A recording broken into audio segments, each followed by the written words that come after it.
Philosophical Discourse on the Three Principles, Animal, Plant and Mineral. Written by Claude Chevalier. Or the continuation of the key which opens the doors of the philosophical sanctuary. Tome 2nd. Chapter 1st. Of the sublimation of plants. All plants can sublimate themselves because of the pure they contain, for being attenuated and purified, they can be carried upwards by the force of fire in a suitable vessel, and by the aid of moist and volatile mercury, of which all vegetables have a very large quantity in the humid fat, combustible and inflammable, as it is said, it can be taken, that is to say, from the earth, which is the common reservoir of the living. Hence it comes that in all the stones, minerals and plants there are more spirits of the elements, either fixed or volatile, than in the animals which live from other spirits, and they do not immediately take this nectar of life from their root like all the others. Therefore this perfectly purified humid volatile radical, as it is said in the chapter on Distillation, is the principal cause of sublimation, for what is fixed in vegetables and in all other mixtures cannot be made volatile without passing into another substance. The volatile acts against the fixed, converts it into its same substance. By thus mixing the volatile of plants with the unctuous fixed of the same, and by giving a light and continual fire, of the two then only one thing is done, and are inseparable, in which union, just as in separation, appear all the colors, which ordinarily comes from the crudity which the volatile and infix mercury introduces into the fixed mercury, because when the raw mercury is mixed with the cooked mercury, and when it is cooked, indicates the coction by the colors which denote the perfection or the imperfection of the coction. This is evident and palpable in the perfect stone, for if it is mixed with raw and volatile mercury, and if it is dissolved with it by its virtue, it is increased in quantity and quality. The terracotta stone is re-encrusted, cooking again the colors appear, so that every time she is submerged in its water, as many times she dies, and being then cooked by a light and continual fire, it takes greater forces, as it will be demonstrated in the last chapter, when we will treat of the multiplication and of all the mysteries. After they are both united together, and they are no more than one leaf and the same thing, by means of a light fire and sea continual, appears the color white or citron, and then the fire being increased, our sublimation can be done in safety and without any error, then rise very white fumes, and they do not resolve into water, its dryness freezes the moist and watery smoothness.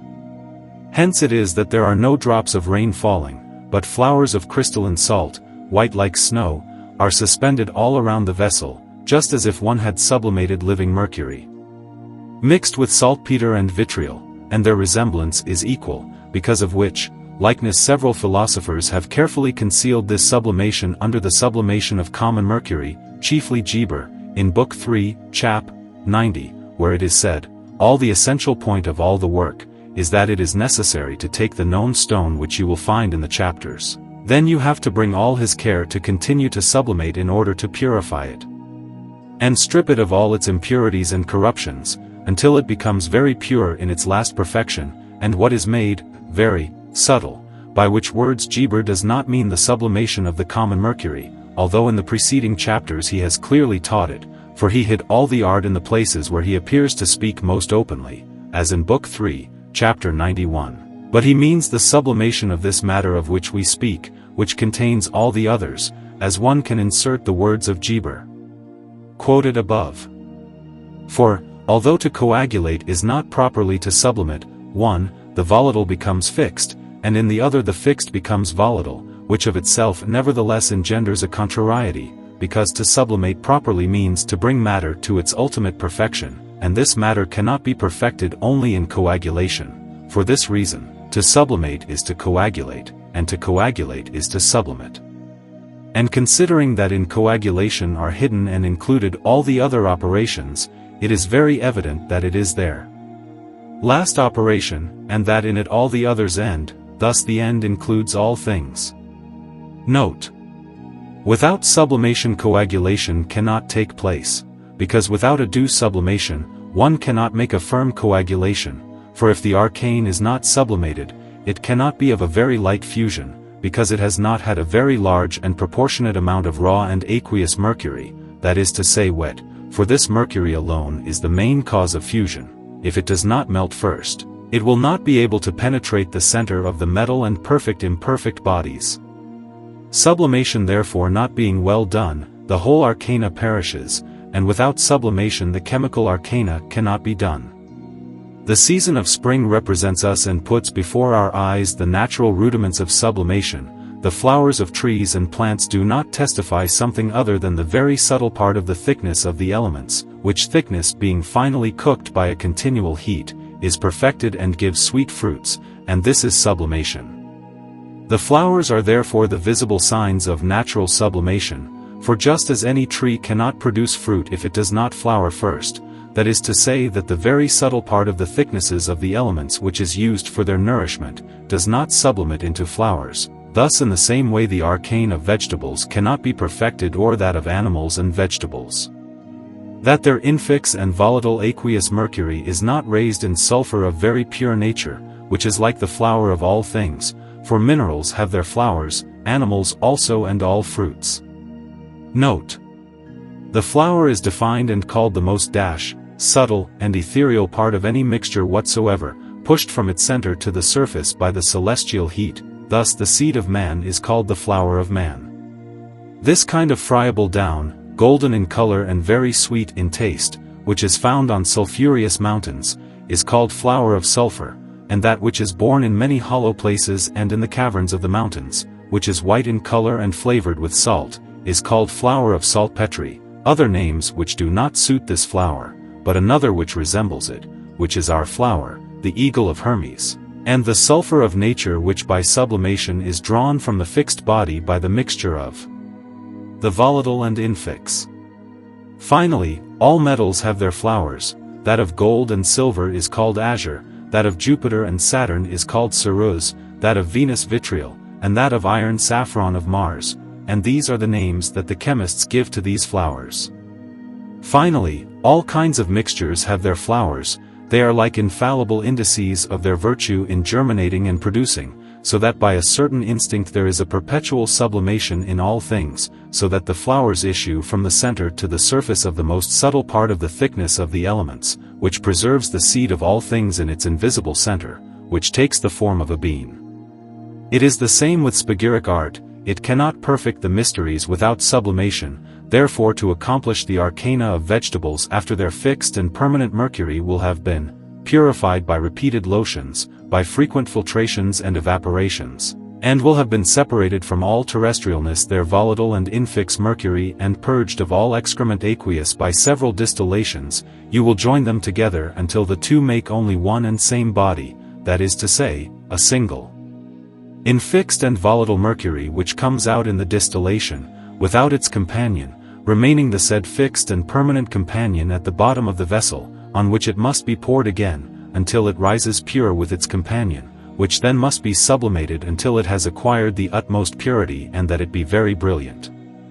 Then you will see like a kind of talc leaves or silvery scales, attached around the sublimatory vessel, which must be carefully picked up and kept apart in a clean, tightly stoppered glass. Of the sublimation of animals, the perfection of all mysteries consists in sublimation. The natural sublimation of man is the seed which is called the sublimated by nature, and the seed is the most subtle part of all the parts of animals who contribute food. The unctuous fixed matter, volatilized by the volatile and infix, by the name of seed, I mean that it must be sublimated, which substance can be drawn from the alimentary substance of animals by means of the chemical art, and in the same and practical way as it is obtained from plants. The philosophers prepare only the alimentary humors of animals, fix them and coagulate them so that they give a firmer and more fixed food than they would give if they were not prepared, and such as nature produces them, and the spagyric animal arcana is nothing but a perfect, fixed and permanent food, so that it cannot easily be consumed and vanish, as are common foods, which first vanish, which could not be done if the foodstuffs were more fixed, and if their humidity were fixed. The chymic mysteries contain this watery and airy humidity changed into earthly substance with the help of the earthly substance, and the latter in substance quite fixed, for the reason of which, insofar as it is fixed and pure, perfectly foments and maintains the necessary natural heat, and restores it and strengthens it because of the resemblance of the substance. For in this natural heat all the elements are contained purely coagulated and fixed, and principally fire and air. Hence it comes that our life is nothing other than the quintessence of all the elements rooted, fixed and permanent in the elementary body joined to the soul, completely similar elements and without interruption. But the quintessence of the elements of our arcane is purer, much more fixed and stable than any other quintessence, which is retained in food, hence it is more fit to maintain and restore life than any other. From there it obviously appears how much sublimation is necessary to perfect and accomplish the mysteries, for the fixed together with the pure cannot be animal food, that they are not sublimated, otherwise they will have their elementary impurities which prevent the elements from being converted into food, and the union of fire with air, which are the main supports of life, they cannot be grounded, hence they will not be able to fix themselves and, not being fixed, they will give very little nourishment to sustain life and will not have more virtue and strength than ordinary nourishments. In this way one could not distinguish the animal arcana from ordinary and common foods, which are corruptible and transient, all of which conditions and qualities are not found in the animal arcana, and far from it its substance is incorruptible, stable, firm, constant, and permanent. My principles and philosophically. What I pass over here in silence, then whoever will use it will not be offended by any accident, he will not age, will not be tired, will always have a healthy mind, a firm and robust body, and will live quietly until the end that God has prescribed for him, enjoying perfect health. Those who possess such marvelous remedies make good use of them for those who are in need, but they avoid with great care the society of the rich of this world, because they have no need of them, and that elsewhere they are incapable of making a true friend of him who has them in his power, and even it seems that Providence does not allow it, because that a badly rich person is usually ungrateful. He is miserly when it is necessary to do good and does not reward, as he should, the services rendered to him. Always occupied with his pleasures and his riches, he distributes them with pride and profusion to frivolity to make a name for himself that means nothing. If he becomes ill it is another thing, as he did not seek, when he was well, the friendship of the one who could get him out of a dangerous state, and make him take the nectar of the life. He finally ends his career by often leaving to ungrateful people, who do not regret it, treasures which he did not want to make good use of for himself. But with regard to our sublimation it is done first so that the animal spirit in the animal arcana, that is to say the most subtle, volatile part of the animal food, is made body, that is i.e., a fixed and permanent food substance. Secondly, so that the fixed part of the food, which is the substance of the unctuous thickness of the thirst elements, made volatile and infix. Thirdly, so that these two substances reduced in a single body are purged and purified of all original impurity by raising them by sublimation, then this very pure body will do wonders, just as the reasonable soul when it is freed from the bonds of the body, admirable to act, because it would turn and remove from its center the globe of the world that God holds in his hands. It traverses in an instant, according to the permission of God and his will, the infinite space of heaven, and penetrates with a form invisible all that is solid, the earth, the skies and the elements. Note: mania causes prodigious effects, and somnambulists, that is to say, those who walk about during the night while sleeping, have very strong minds. It is therefore evident that the soul, when it has hersi subtle and spirituous, it does surprising things, which is why the philosophers imagine themselves to compose a remedy specific to this effect which I know. Chapter 3. Sublimation, Minerals.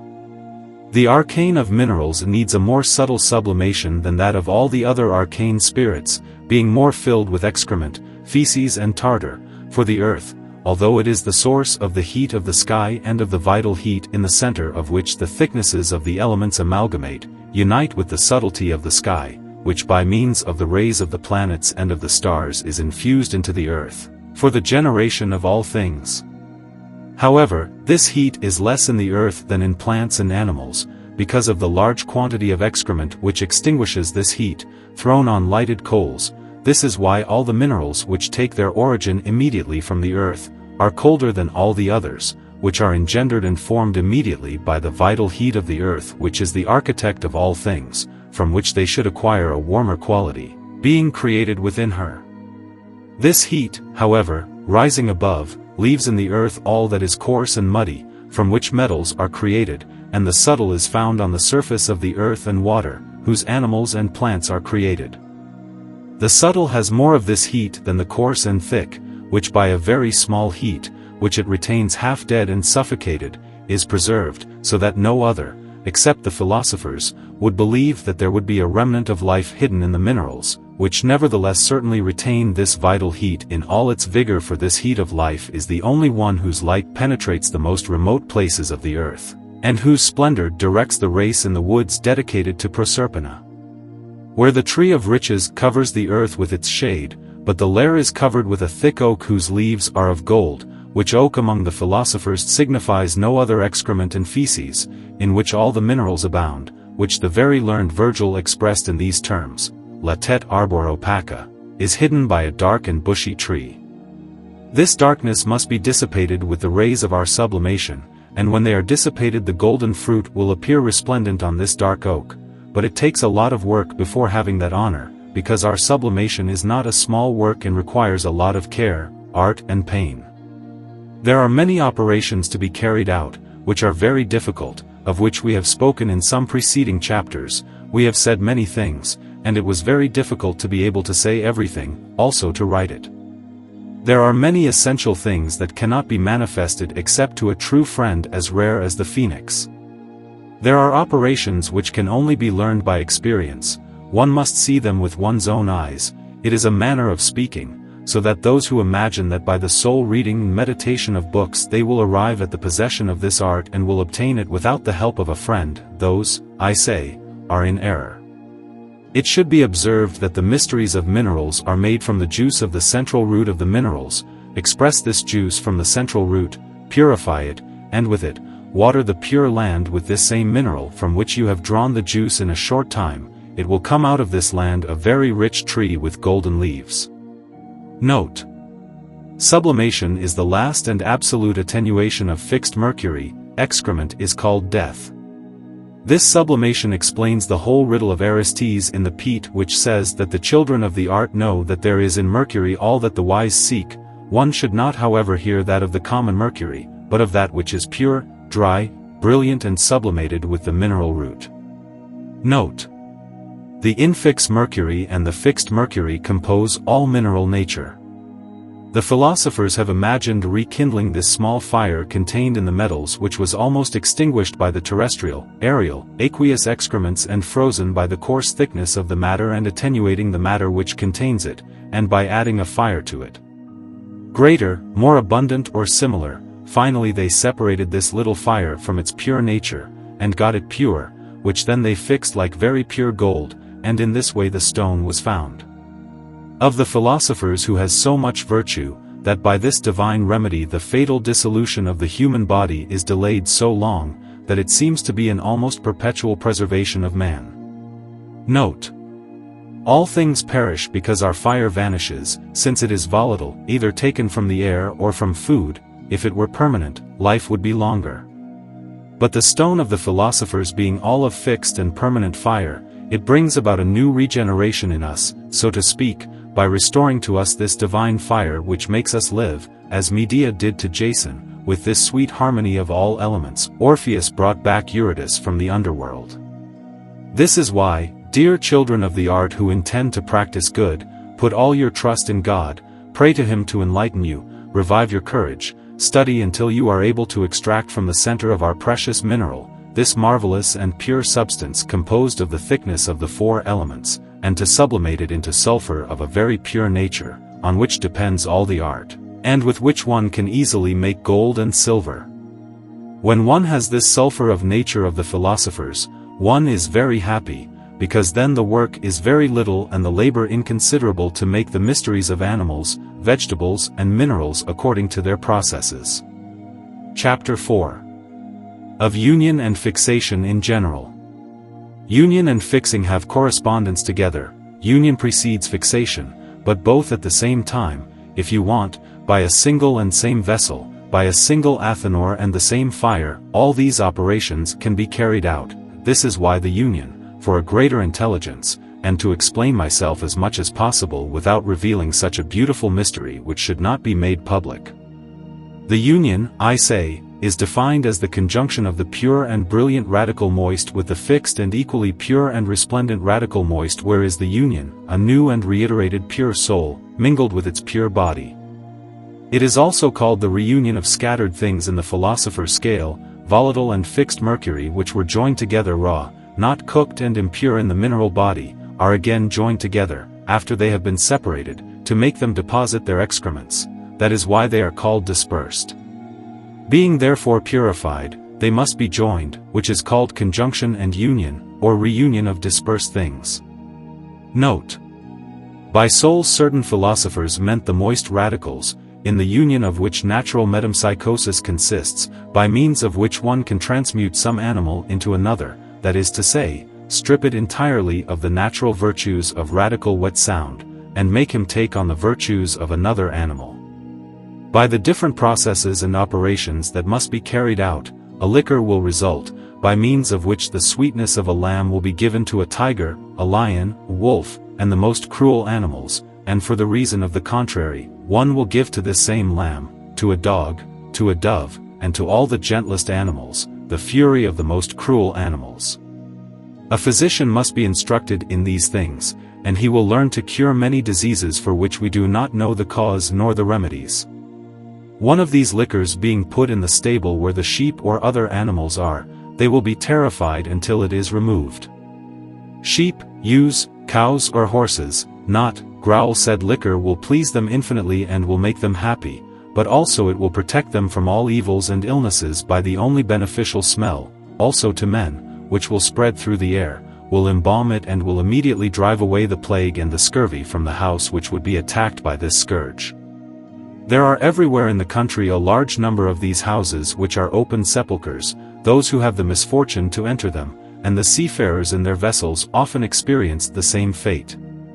But with regard to my chemical metempsychosis, I do not want to ignore the fact that it also extends to all plants. It corrects all their bad qualities and gives them good ones, which is very useful in medicine. It makes wine and fruit delicious, as well as tobacco, tea and coffee, which are articles of commerce of the greatest importance by the product. With regard to flowers, one can do the most pleasant and at the same time useful things. We can give, if we want, all the properties and smells of a rose, a carnation, a tuberose, etc., to a cabbage, a leek, turnips, salads, etc. And we will give all the virtues and smells of these vegetables to the flowers above, and to any other we want. Note: the informer of the celestial faculties is the mercury of the world. The bond of celestial virtue is so perfected in the union of the sperm, that is to say, of the fixed and infixed spirits of the elementary seed, that the sky in this union is made earth and element, and it follows their nature and their property, although the earth and the element are forced to follow and imitate the virtues and properties of heaven, for in this way all the beings of the universe mingle and bind together. The abundance of excrement is only the abbreviation of human life, and finally it is its extinction. Hence appears the power and the excellence of the arcana, when all the excrement has been carefully separated from it. I have not given, as we see in this chapter, which is partly a key to this whole work, and about which I can say many essential things, neither any operation, nor any process on the useful and curious objects that it contains which are of the greatest importance.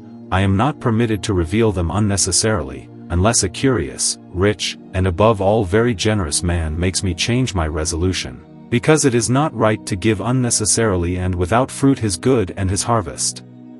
He who has sown grain in his field must collect to pay for its pruning. Chapter 5. Of the union of vegetables. In previous chapters, the union of vegetables, without however discovering the greatest mysteries, one can discover them by studying the principles that I give, and which are very good. I have said that the spagyric mysteries have more virtue than all the other mixed ones, and this is very true. The torrid zone is fertile, because the ardor of the sun sublimates the vapors, hence it is that the rains and the dew are more abundant, by the mixture of which the spirit of the world becomes water with them, and falls on the earth, and he alone causes this great fertility if abundance to the earth, and sea. Of this natural conversion of the spirit of the world into water and dew, world and physical water to do the chemical operations in their chemical vessels, in the same way in which every day, in the macrocosm and in the vault of the sky, this spirit changes into dew, into hoarfrost, into rain and into hail. Note: the spirit of the world is a pure spirit and a certain invisible vapor, which is only perceptible by smell, because it has a strong smell of sulfur or spirit of wine. This spirit changes into all things, sometimes in water, sometimes in land, which made the philosophers say that their philosopher's stone was everywhere, because its spirit or soul, without which it cannot be done, flutters everywhere. The perpetuity and duration of our life consist in the pure. So let's use pure mysteries to prolong life. They are found in all three kingdoms. Universal death, the end and the last period of all the generations of this world will follow, hence life becomes shorter every day, because of the great heap and accumulation of excrement. Manure, animal droppings and human excrement increase the fertility of the earth and sea. Chapter 6. Of the union of animals. The life of animals consists in union, death in dissolution and sea disunion, but life is the continual abode of celestial heat. In the subject gathered from the thickness of the elements, from the union of which results the sensitive, vegetative or rational soul. Celestial heat was the god of Zeno. The necessity of death comes from the weakness and decadence of our fixed and volatile principles. The fixed and pure radical humidity of man must be conjoined with the another volatile as pure, so that the two being mixed together make only one, and which are forever inseparable, fixed and permanent. The phlegm of wine weakens its virtue with its ethereal substance alone. What makes the eau de vie is the wine alone. It is therefore evident that the excrement of the water and of the earth prevent the virtues of the mixed ones. This is why the philosophers have thought of separating it, so that this virtuous substance, being free, could put its power into action. The radical humidity is nothing other than a certain unctuous matter coming from the seeds of the elements, and gathered together by the elementary and celestial spirits who mingle with it. So long life depends on the abundance of spirits, the mixed ones follow the properties of heaven. The only freedom that God has given to man dispenses him from the necessity of acting, for otherwise he would be forced to follow the actions of his own something other than the virtues of the planets, which in its birth and at the beginning of its production, formed this same humid radical. It necessarily follows that man and all living beings are subject to the virtues of heaven. The similar has incorporated into the very powerful similar, because the radical humidity of all things is made and formed of the celestial influences and of the pure thicknesses of the elements. Who can deny that man and all sublunar things are subject to celestial virtues? But if sometimes prudent men escape from these astral virtues, they are nevertheless imprinted in themselves in their radical humidity, which was given to man in a supernatural way, as being endowed with a reasonable soul, which does not depend on its origin on the thickness of the elements, nor on the celestial spirits. It also has some properties of it, even, and faculties to act which are independent of these substances, of which it makes use as instruments. What will be the animal arcana, taken from the blood or from the flesh of man, if it is deprived of its own form, that is to say, of the rational soul? It will be a very great food which man can use to lead a truly vital life for a long time the inferior foods of the living, by which reason and motives have been given them this name. Of arcane. Chapter 7. Of the union of minerals. The union of minerals, which is the beginning of the perfection of this arcana, consists in the radical humidity, mineral, pure, clear and clean, and separated from all that is heterogeneous to it. When I say radical humid, I mean that double humid of which all minerals are composed, namely, a fixed in which resides the form, and the other volatile and infix, in which consists the nourishment of the fixed radical moist, which having a natural heat which from day to day is consumed by the heat itself, is devoured by inner hunger. This volatile humidity is found only in the mines, while the minerals are. Without the radical humidity nothing can be done to compose the mysteries. This radical humidity is the mercury of the philosophers, the eau de vie, the spirit of life, the perpetual fountain, and 1,000 other names are given to this moist volatile radical. Read all the books as much and as long as you like, you will find nothing, because this double moist fixed and volatile radical does all things, and nothing can be done without it.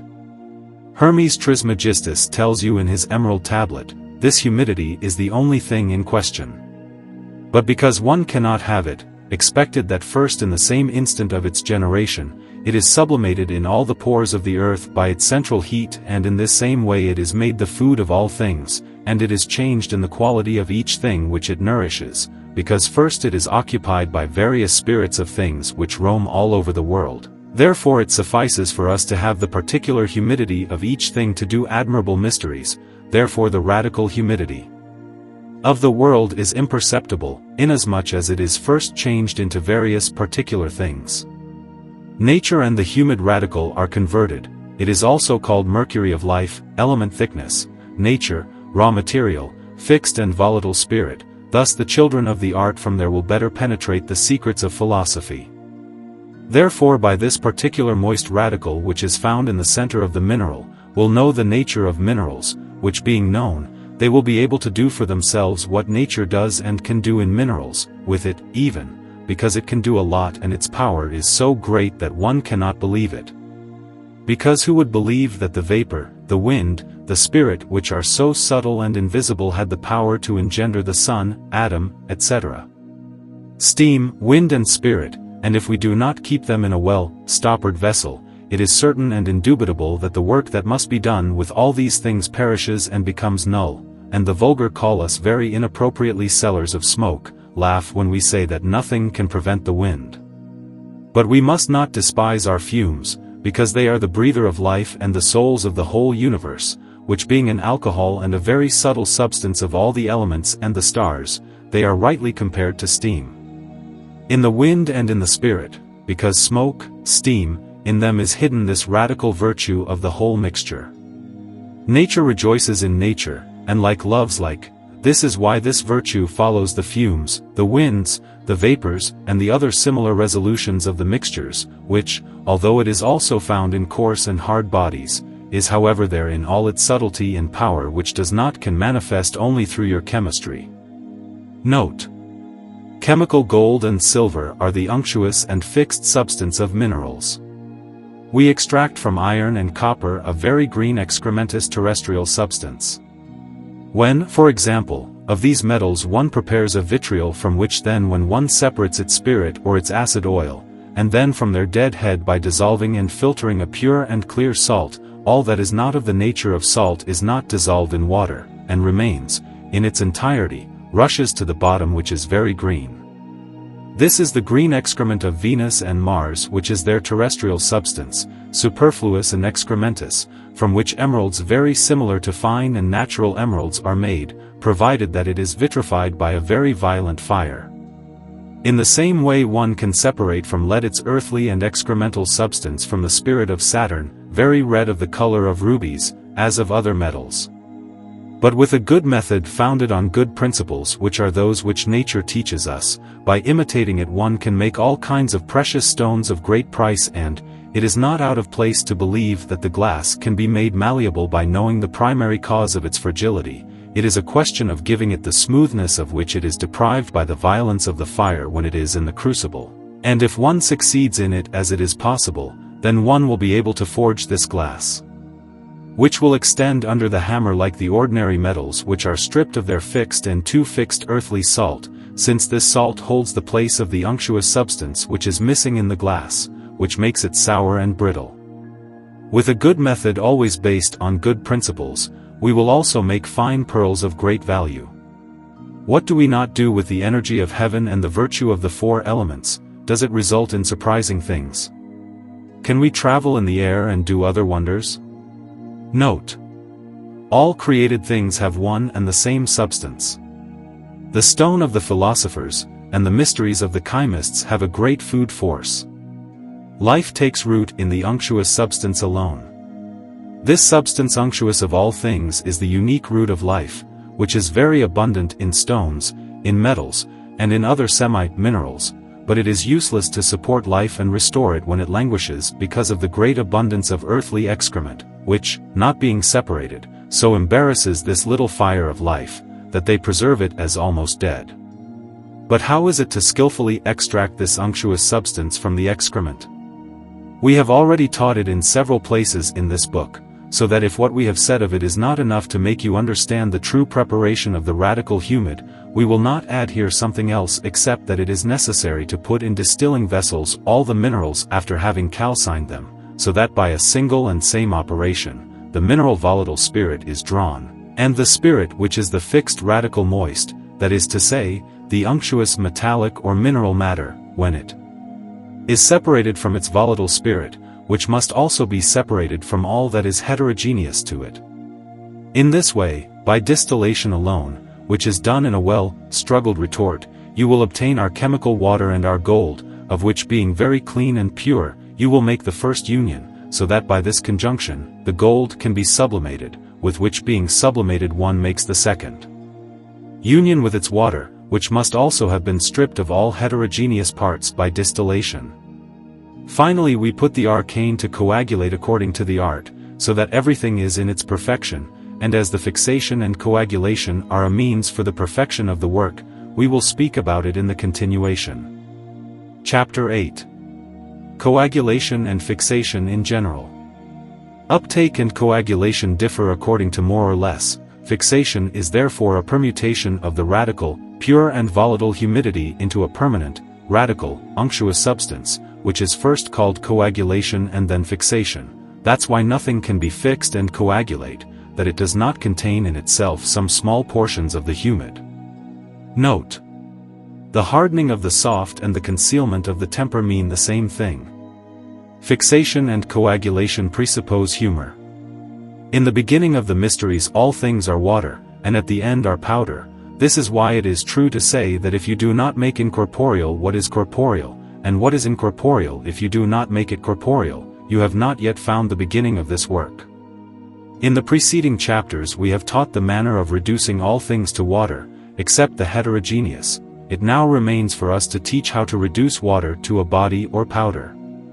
In the center of anything is hidden an incorruptible substance, immutable in all its parts, always retaining the virtue of the mixture from which this substance has been drawn, purified, and separated from all that is heterogeneous to it, very fixed and permanent.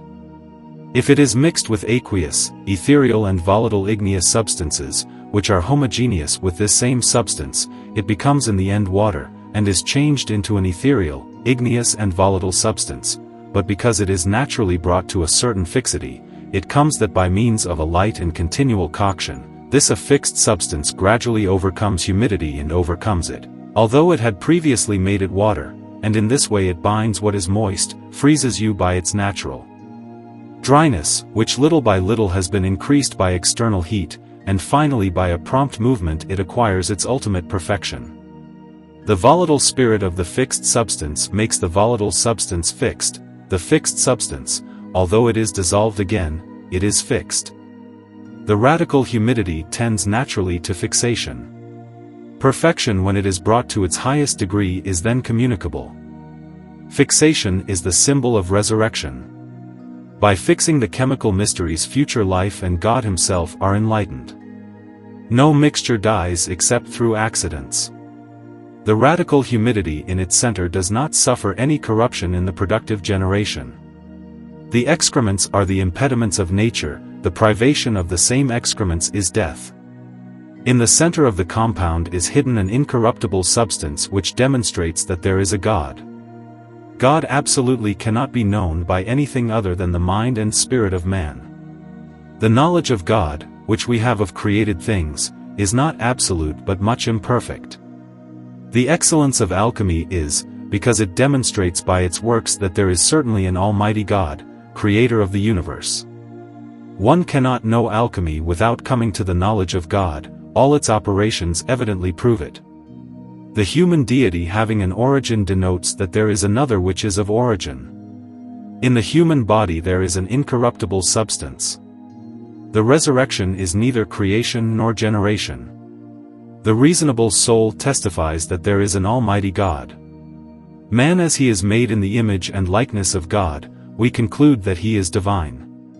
Man rejoices in his good works, he follows death, and although he does not exercise virtuous works, however he praises them greatly when he sees them practiced by others.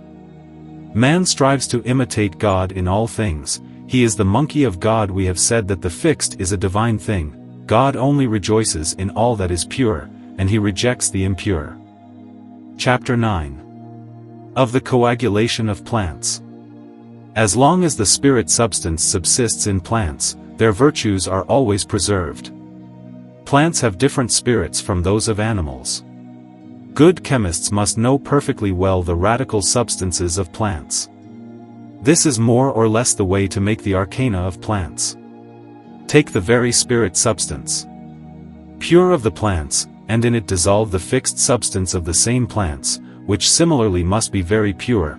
Imbibe this fixed substance with the spirituous substance by reiterating the dissolutions, the imbibitions and the distillations or cohibations, until this substance fixed, deprived of spirits, sublimates, and made volatile.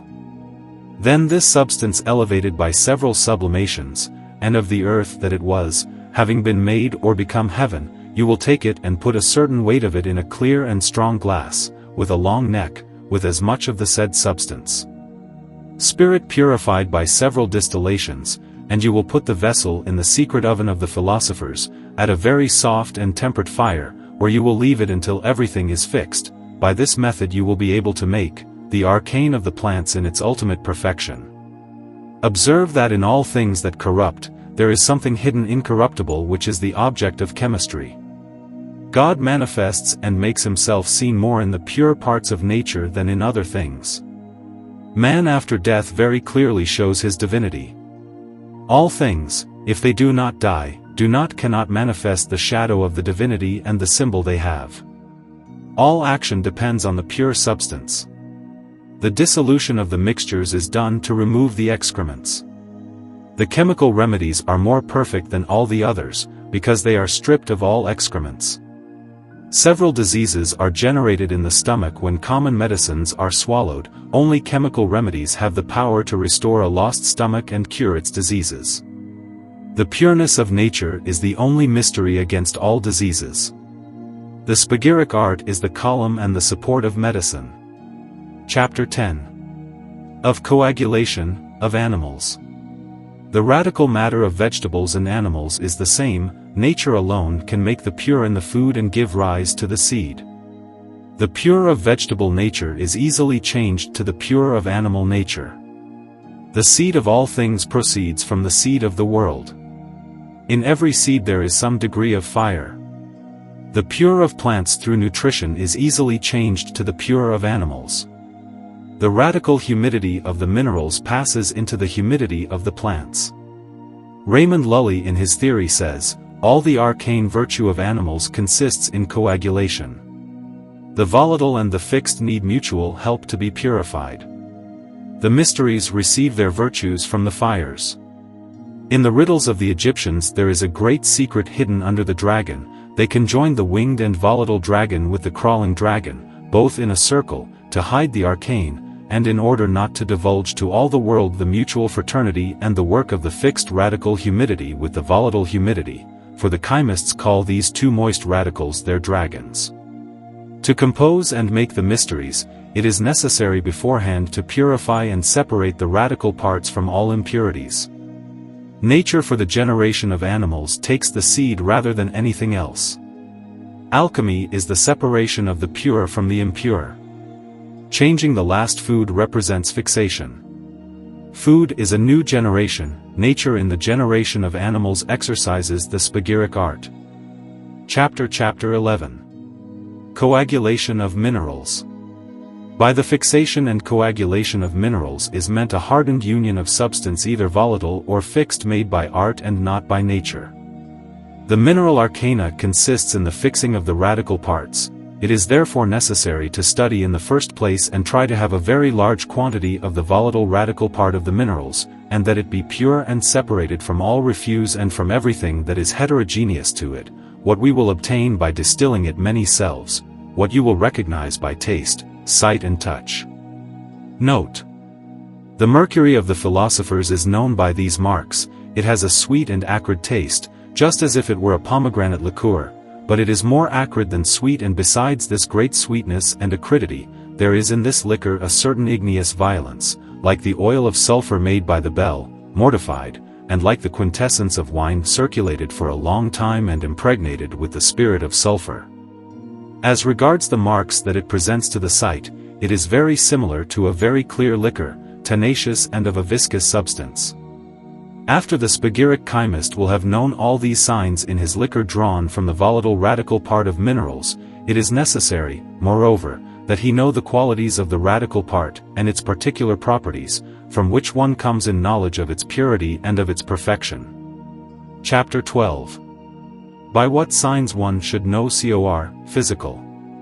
In what fixed substance or earth this grain must be sown and planted, that is, this liquor and mineral water must be putrefied and finally fixed, and with both must be made the sulfur of nature, with which immediately and with the same water is made the physical stone and this so famous tincture of the philosophers. We know by several indices and marks of its perfection, when this radical fixed part is well purified, and clean and suitable for our work. In the first place, when it is dissolved with its water, and having left it to rest, it does not deposit any feces at the bottom of the vessel, and there is no atom which flutters in the middle of the water, which disturbs its clarity, but that all the water is clear and transparent, so much so that it appears that the water retains nothing solid in its pores, except that it is red in color. In the second place, that in the solution the water and the earth mingle together, and thicken each other, as if the earth were glue and gum, and it is truly the glue of this water. Thirdly, let them both join together without any noise or struggle, let the earth dissolve in its water little by little on a very light and sweet heat, as ice does in hot water or butter in boiling oil. It must weigh and have the weight of the most perfect metal. When you have seen all these signs, then you can attempt the union of the radical mineral parts without any doubt. But to make this union and conjunction, it is necessary to take a suitable weight of each moist radical. If any part is moist, i.e. liquid, and having the form of water, must be in greater quantity for several reasons. Degree. If the dry part weighed more than the moist part, there would be no corruption in the arcane, that is to say, we would not see the blackness, which does not appear to be impossible for the two moist to join together. And let there be a radical union, and without this union the arcana perishes, and corruption would not take place, if not by the wet which dissolves the dry. It is therefore necessary that the wet part weigh more than the dry. The philosophers propose various weights in peat, such as Morion, Arthulul, Aftephius and others, however they do not make fun of the readers, because in the weight and measure of the physical arcanum, there is a certain extent of weight and measure, both in the first and in the second operation, which in various degrees among which is preserved the proper weight of the physical arcana while preserving the generative virtue. Our arcana can be perfected by various weights, provided that they do not exceed these weights by the latitude of the weight of the physical arcana in which the productive virtue of this arcana is preserved. But the latitude may be within the limits of a single weight of the dry part perfectly purified and sublimated with 10 or 12 parts of the moist likewise purified by several distillations without damaging the generative and productive virtue. So that we can join a part of our foliated earth with 2 weights of the wet part with a part of the dry part, thus we can make the conjunction and the union of our mercury without any damage or danger, except that when there are 6 parts wet with 1 part dry, the coagulation or fixation of the arcana takes place later. This is why there are philosophers who claim to have completed our arcanum in 2 months, others in 12 months, in 24. So all do not lie, because the short or long time of the composition of our arcana depends on the weight of water physical, which I call the wet part of the wet radical of the minerals. The secret to making the arcana in less time also depends on the volatile red mercury, which is the physical tincture drawn from our sun, that is, the sulfur of nature rubified by the action of fire, which being dissolved with its water impregnated with the solar mercury, or with its blood or tincture of double weight and being both cooked in the athanor with a very gentle and continual fire, in 2 months or rather all the arcane will be done and perfect. In this way we see that all the philosophers speak of the time they spent doing it, and depending on whether the weight of the mercurial water was different, the time likewise was to do their arcana, for mercurial water being raw uncooked and infix volatile cannot cook and fix first, but it cooks and fixes with time, which fix is accelerated by a small amount of our physical gold, which being cooks and sets promptly the raw parts which are not cooked with mineral water, which it however would not do only in a very long space of time, if it were not our soil which with its internal fire helps and excites the fire. Internal of it similar, that is to say, mercurial water, so that it can be fixed more quickly, it would take a very long time, being of the same radical nature as our gold, and for that it could be fixed at the end, and become gold or tincture of the philosophers, because of its fire or internal sulfur which naturally and of itself tends to the fixation. What made the philosophers say / is found in mercury all that the sages seek, it must nevertheless be understood that they speak of mercury impregnated with the tincture of gold, because this mercury is their true mercury.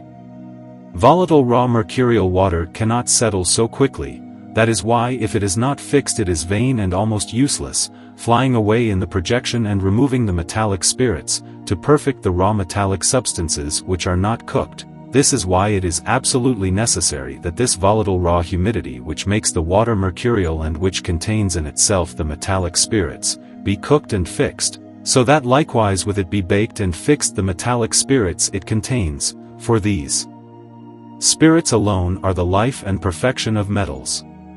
But that this can be done without gold, I have never experienced it, and I would not like to prove it, because if the mercurial water alone were enclosed in a vessel, and were cooked, I think that the mystery would be done, but in what time, I don't, for I believe that those who have attempted this work have never fixed this mercurial water all by itself in 10 years, and still it cannot be called a perfect fixation.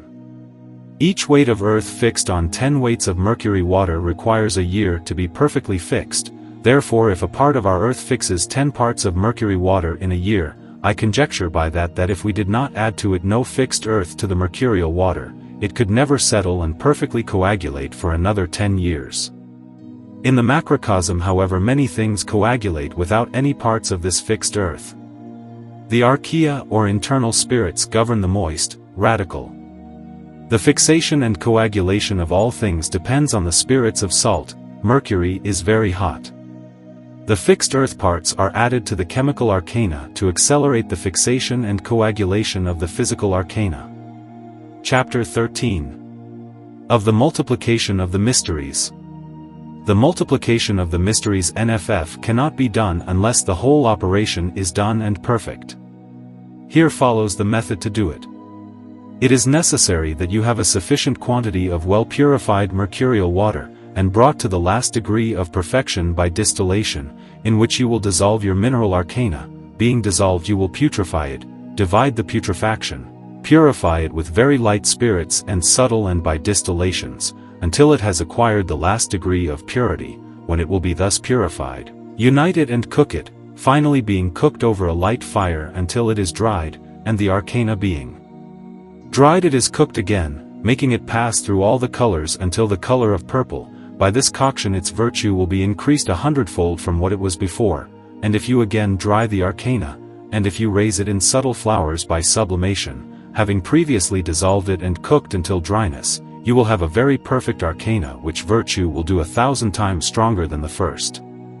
Whenever you want to multiply the mysteries of animals, you must have the fixed salt which was drawn from the caput mortuum of the blood when one sublimates the flower of the salt of the animal blood, pure, clear and very red, and being dissolved with the animal spirit which is the flower of its salt in water very clear by putrefaction, it is necessary to extract its tincture from it, and with this tincture spirit it is necessary to dissolve the arcana animal, then cook it to fix it, because everything is renewed by the fire of the chymists, which has an infinite power and a divine virtue to bring out the universal and resplendent hidden light of all nature, all of whose works are admirable. Chapter 14. Treaty of Nature Sulfur. If the operations of nature which she makes us see every day do not serve as an example enough, no example will serve any purpose.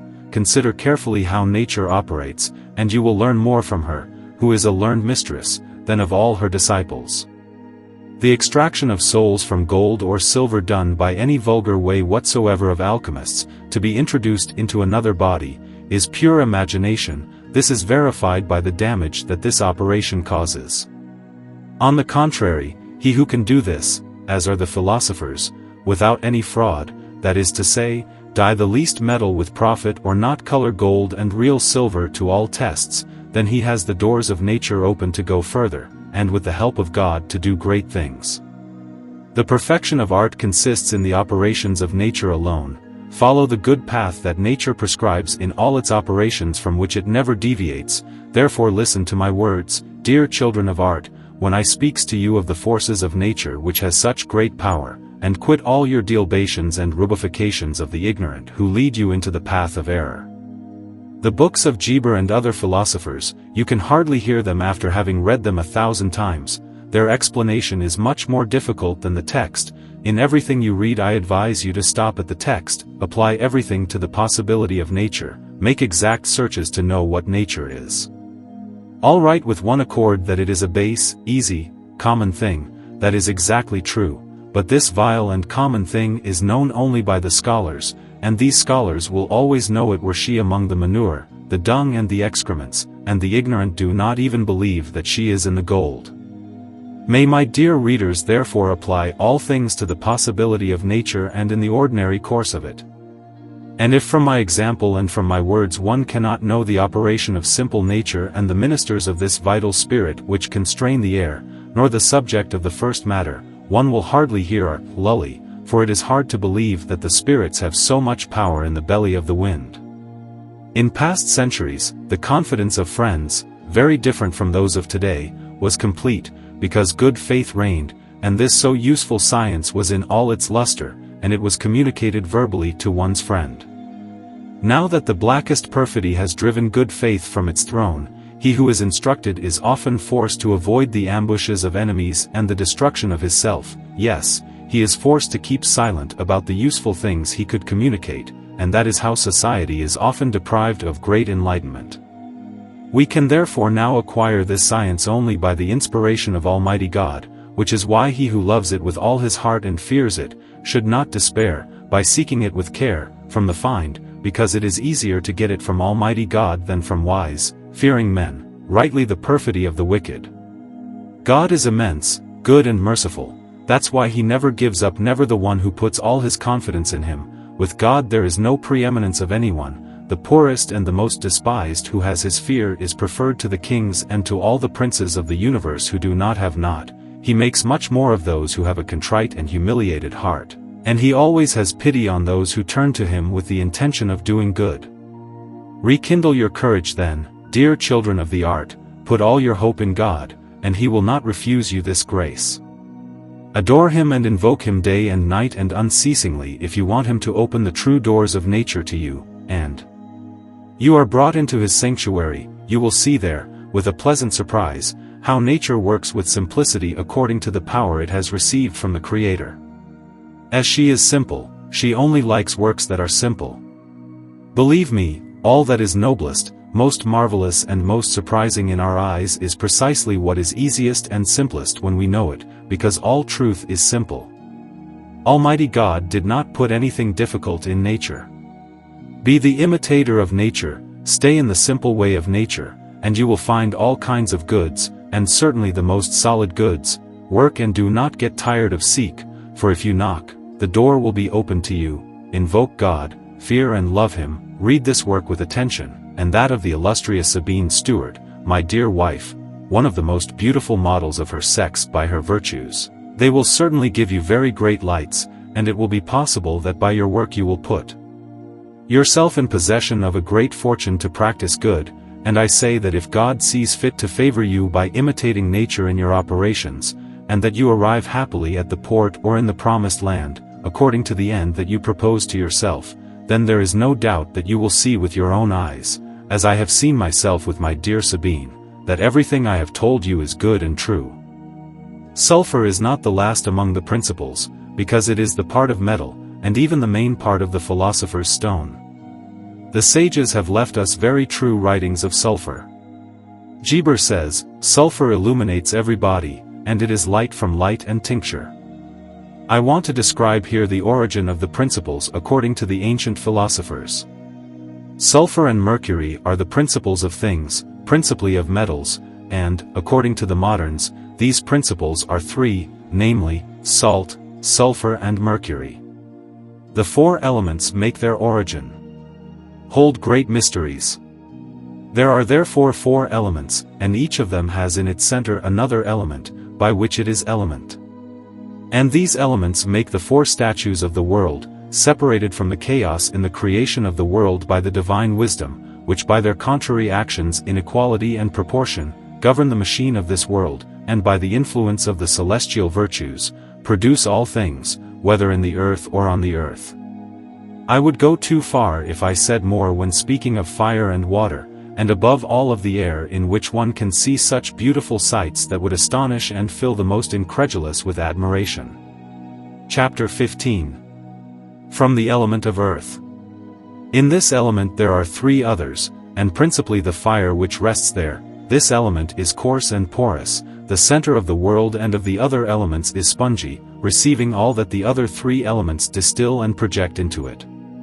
The element of the earth produces nothing of itself, but it is the reservoir of others in which everything produced is enclosed, and by the movement of heat putrefies in it, and the pure being separated from the impure. By the same heat, it multiplies, what is heavy is hidden in it, and what is light is pushed by heat to its surface. The earth is the nurse and the matrix of all seed and all mixtures, it preserves the seed and the compound until its maturity, it is cold and dry, and is tempered by water. From the visible exterior it is fixed, and from the invisible interior it is volatile. It is virgin from the creation of the distillation of the world, separated from the dead head which some day, by divine will be calcined after the extraction of its humidity, so that from it a new crystalline earth is created. This element is divided into a pure part and another which is impure. She uses pure water to produce all things, if the impure remains in her globe. This element is there hidden, and it is the domicile of all treasures. There is in its center a hellfire holding the great machine of this world in its being, and this by the expression of water. This fire is caused and kindled in the air by the influences of the stars. This fire is remedied by the heat of the sun tempered by the air to ripen and attract all that is already conceived in its center. This is why the earth participates with the fire, and it is its intrinsic, and it is not purified without the fire, and thus each element is purified by its intrinsic element, and the interior of the earth, or its center, is a very great purity, mixed with the fire where nothing can rest, for it is almost like an empty place, into which the other elements introduce their actions, as we have already said. The earth is the sponge and the receptacle of the other elements and sea. Chapter 16. Of the element of water. Water is a very heavy element, full of an unctuous phlegm. Outside it is volatile, and inside it is fixed. It is cold and humid, and it is tempered by the air. He is the sperm of the world, in which is kept the seed of all things. He is the keeper of all seeds. However, you must know that sperm and semen are two very different things. The reservoir of the sperm is the earth, and that of the semen is the water. All that the air distills into water because of the fire, it is the water that carries it into the earth. Sometimes the sperm does not have enough semen, and this comes from the lack of heat which digests it, for the sperm is always abundant and awaits the seed, which by the imagination of the fire, by the movement of the air is carried into the womb, and very often the seed running out, the sperm enters, but it returns fruitless. This is what we have spoken of more fully elsewhere, in speaking of salt, the third principle. It often happens in nature that the sperm enters the womb with a sufficient seed, but the womb being indisposed and full of peccan sulfur or phlegm, then it does not conceive, and it does not do what should have been done, and in this element also there is really nothing, except as it usually is. In semen. He delights much in his own movement which is caused by the air, and mixes easily with things because of his volatile superficial body. He is the reservoir of the universal seed. The earth is easily purified in it, and resolves, and in the air in it freezes, and conjoins with it intimately. The menstruation of the world is that which, penetrating the air by virtue of heat, draws with itself the hot vapor, which naturally causes the generation of those things, which nature is impregnated as womb, and when the womb has received a suitable portion of seed, such as it is, it makes its way, and nature operates without intermission until the end, and the remaining moisture, that is to say the sperm, falls aside. Acting the heat in the earth putrefies what is thrown aside, and from it afterwards another thing is engendered, such as little insects, worms, and sea. A skillful and subtle artist could see in this element as in the sperm various miracles of nature, but he would have to take this sperm, in which is already imagined the astral seed, at a certain weight, because nature makes things pure in the first putrefaction, in the second putrefaction they are purer and more noble. Thus nature makes wood in its first composition, and when the wood rots, it generates in it worms having life and sight, and the sensitive animal is more noble than the vegetable, and requires a purer material to form the organs of the animal. This element is the menstruation of the world, it is purer and very pure. From his most pure substance were created the heavens, the purest dissolved in the air, nature which follows exactly the laws he has prescribed for it, preserves all subtle things, makes a globe with the earth, it has its center in the heart of the sea and has a polar axis with the earth, by which all the sources of the waters come out and form great rivers. By the outlet of these waters the earth is preserved from combustion, and by this moistening the seed is carried into the pores, I mean the universal seed, of the whole earth, and this speaks means of motion and heat. Note: all running waters return to the heart of the sea, but where they go next is not known to everyone. The stars are made of air and fire. The waters are held back on the foundations of the earth as in a barrel by the movement of the water, and towards the Arctic pole by it are constrained, because there is no vacuum in the world, wherefore in the center of the earth there is a fire of infernal heat, which the archaea of nature governs. For in the beginning of the creation of the world God Almighty in the first place from this confused chaos, exalted the quintessence of the elements, and it was made more perfect. Then he raised above all things the most pure substance of fire to place his most holy majesty, and set it, and established it within its limits. In the center of the chaos, by the will of the immense wisdom of God, was kindled this fire, which then distilled these very pure waters, but because already this most pure fire has closed with the throne of the Most High God, the waters have condensed under this fire, and to strengthen themselves further the coarser fire has distilled, still acting this central fire, who remained in the waters, under the sphere of fire, and thus the waters between two fires were congealed and compressed in heaven.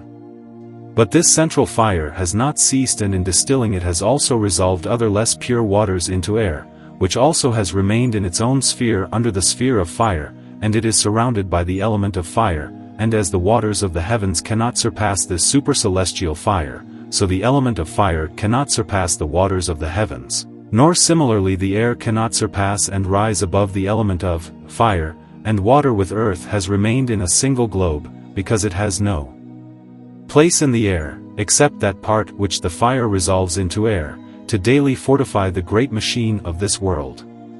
For if there were emptiness in the air, then all the waters would distill and dissolve into air, but the sphere of air is already full, because it is filled with the waters which always distill by the continual movement of the central heat, so that the other waters by the compression of the air assemble around the earth, and with the earth they hold the center of the world, which operation is done day by day, and thus the world is fortified and will remain naturally incorruptible, unless the will of God, creator of all things, permits otherwise, his will being absolute, because this central fire will not cease to ignite and to heat the waters because of the universal movement, and the influence of the celestial virtues, neither the waters will cease to be resolved into air, nor the air will not cease to compress the remaining waters with the earth, and contain them so strongly that they will not be able to move and move away from their center, and thus naturally this world was made and it is supported by divine wisdom and its omnipotence, and thus in the example of this all things are done naturally in this world,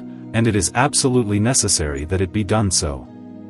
All that I have just said is so that you may know that the four elements have a natural sympathy with higher things, because they are the same thing, and they are drawn from a single chaos, but they do ruled by the higher things as being most worthy, and all sublunary things must obey them. Chapter 17. Of the course of the waters and the ebb and flow of the sea. The waters flow from one pole to the other. There are two poles, an Arctic in the northern upper part, the other, Antarctica under the earth in the southern part.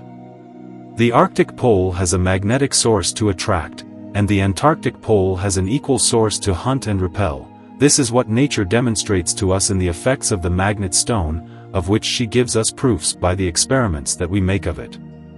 The Arctic pole therefore attracts the waters by the axis, into which having entered, again by the axis of the Antarctic pole they leave with great impetuosity, and because the air does not allow inequality, they are of again pushed to the Arctic pole their center, and are forced to return there immediately, and to make thus their course continuously, in which course they are extended from the Arctic pole to the Antarctic by means of the axis of the world into the pores of the earth, and thus, according to whether they are more or less widespread, springs form, and then increasing in their course, assemble and form rivers, and again they return to the place from which they have gone out, and this is done without stopping by the universal movement. Some ignoramuses say that these waters, not knowing the universal movement and the polar virtues, that they are engendered by the stars which neither produce nor engender anything material, and only print their virtues and spiritual influences, which however do not give weight. The waters are therefore not begotten, but you must know that they come out of the center of the sea through the pores of the earth, and that they spread through everyone. From there comes that the philosophers have found various instruments to lead, where they would like, the waters of the fountains and the rivers. Because art imitates nature. Know then, for any conclusion, that the springs do not come from the stars, but from the center of the sea where they go again to go, and so they observe the continual movement, for otherwise nothing is generated at all, neither in the earth nor on the earth, otherwise the total ruin of the world would follow. It should be observed that the water being distilled and filtered through the pores of the earth loses its salt, it is sweetened when passing through narrow places. And through the sands, from there come the fountains, the springs, the mines, and sea. Similarly, when the waters passing through hot, sulphurous places which burn continuously, they heat up, from there come the mineral waters and the hot baths, in which places nature distills mines of sulfur, and separates them into the bowels of the earth, sulphurous are lit by the central fire. The water running through these hot places, it heats up more or less, according as it moves away from them, and it comes to the surface of the earth, and retains with itself the vapor of sulfur, just as does any kind of broth. In the decoction of meats, the same is done with the water by the places of the mine, either sulphurous or aluminous, which retains in passing their flavor.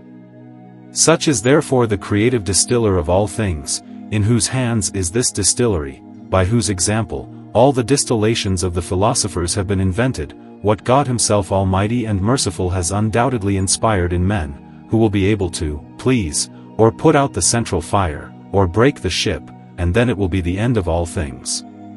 But as his divine goodness always tends to the best, it will one day exalt his glory, and make this fire the purest of all, and will give a stronger degree to the central fire, so that all the waters rise in the air, and for then the earth will be calcined. By this means all the impurity of the fire being consumed, will make the subtle waters and circulated in the air of the pure land. And by this way the world will make a nobler fact, if it is allowed to speak like this. Let the children of art know that earth and water have one globe, and do all things together, which the other two hidden there operate. Fire preserves the earth and prevents it from being submerged or dissolved, the air preserves the fire so that it does not go out, the water preserves the earth, so that the fire born burns it entirely. This should suffice for the children of art to know in what things the foundations of the elements consist, and in what manner the philosophers have observed their contrary actions, conjoining fire with earth, air with water, although when they wanted something noble, they cooked the fire in the water, considering that one blood was purer than the other, as the tear is purer than the urine. It is therefore evident, by what I have said, that the element of water is the sperm and the menstruation of the world, and also the reservoir of the semen. Chapter 18. Of the element of air. Air is an entire element, very worthy in its quality, very light and invisible outside, but inside heavy, visible and fixed, it is hot and humid, it is tempered by fire, it is more worthy and nobler than earth and water. It is in truth volatile, but it is fixed, and when it is fixed, it makes every body penetrable. From its very pure substance were created the vital spirits and animals, the less pure remained in the sphere of the air and were raised, and the remainder, the coarser part, remained in the water, circulating with it, just as the fire with the earth, because they make friends. This element is very worthy, and it is the true place of the seed of all things. In him the semen is thus imagined as in the man, which then, by the circular motion, is thrown into his sperm. This element has the form of integrity to distribute the semen to the womb through the sperm and menstruation of the world. In it also is the vital spirit of every creature, intimately joining, penetrating and constraining the seed to the other elements, just as man does to women. It feeds them, impregnates them, preserves them. Only live all the animals, the plants and the minerals, but also all the other elements, and all the waters putrefy and rot without new air. The fire is extinguished if you remove the air from it. Hence it is that the chymists, by registers, distribute the fire by the air little by little and by degrees. The lands are also preserved by the air, and finally the whole machine of the world is preserved by the air, and the same among the animals, for man perishes when the air is taken from him. In the world nothing grows without the force of the air, which penetrates, alters, and brings with it the multiplicative nourishment. In this element is imagined the seed by the virtue of fire, menses of the world by this occult virtue, as in the trees and in the grass, when through the pores of the earth, by the action of spiritual heat, the sperm come out with the semen, and the virtue of the air constrains it and freezes drop by drop, and so day by day, drop by drop growing they become great trees. In this element are all things imaginable by the imagination of fire, which element is full of divine virtue, for in it is contained the Spirit of God, who before the creation of the world was carried on the waters, and flew on the wings of the winds. There must therefore be no doubt that he left of his divine virtue in this element, for God has adorned this element with the vital spirit of all creation. For in this element is contained the seed of all things dispersed in the world, to which from creation was first contained this magnetic force by the Creator of heaven and earth, which force, if he had not, it could not attract any food, and the seed would thus remain in its small quantity, and would neither grow nor multiply, but as the magnet stone attracts hard iron to itself, as an Arctic pole which attracts to itself the waters, thus the air by the vegetal magnet, which is in the seed, attracts to itself the nourishment of the menstruation of the world, that is to say, all these things are through the air, which is the conductor of the waters, and its force is contained and concealed in every seed to attract the radical humidity, which virtue is always in every seed in the 280th part. We have spoken enough of that element which is most worthy and most noble, in which is the seed and the vital spirit, or the abode of the soul of all creatures. Chapter 19. Of the element of fire. Fire is a very pure element, the most worthy of all, full of an adherent and corrosive unctuosity, penetrating, digesting, corroding and very adherent. From outside it is visible, and from within it is invisible, very fixed, hot and dry, and it is tempered by the earth. Its substance is the purest of all other substances, and its essence was elevated with the throne of divine majesty before all created things. When the waters of the heavens were formed, as we have said, from their less pure substance, the angels were created, from the less pure, from the very pure of the air, the luminaries and the stars were created. The less pure, which was still in the sphere, was raised to enclose the heavens. The impure and unctuous substance was left by the very wise Creator in the center of the earth to continue the movement of operations, and has enclosed it there, which we call gene. All these fires are divided, but they have a natural sympathy against them. This element is the quietest of all, and similar to a chariot, which runs when it is pulled, and when it is not it remains quiet. It is also in all things imperceptibly. In this element are the vital and intellectual reasons which are distributed in the first infusion of human life, which is called rational soul, by which only man differs from other animals, and he is like God. This soul is divinely infused into the vital spirit by this very pure elemental fire. This is why, because of this soul, man, after the creation of all things, was created in a particular macrocosm. In this subject of all things, the Creator God has placed his seat and his majesty, as in a very pure and very tranquil subject, which is governed by his sole will and his immense wisdom. This is why God abhors all that is impure, and nothing that is filthy, spotted and defiled can approach God. Therefore no mortal can see or hear God naturally.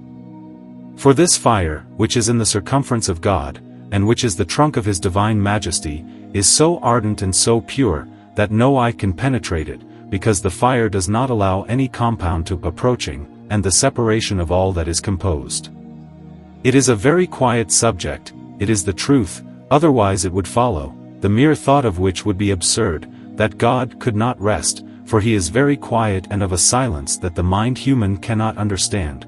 For example, in the stone fire where the fire is hidden, and which however does not make itself felt, and does not appear until it is excited by the movement and is lit in it so that it appears. Thus this fire, in which is placed the most holy majesty of our Creator, does not move, except of the own will of the sovereign master of the universe, when he wants to excite it, make you feel.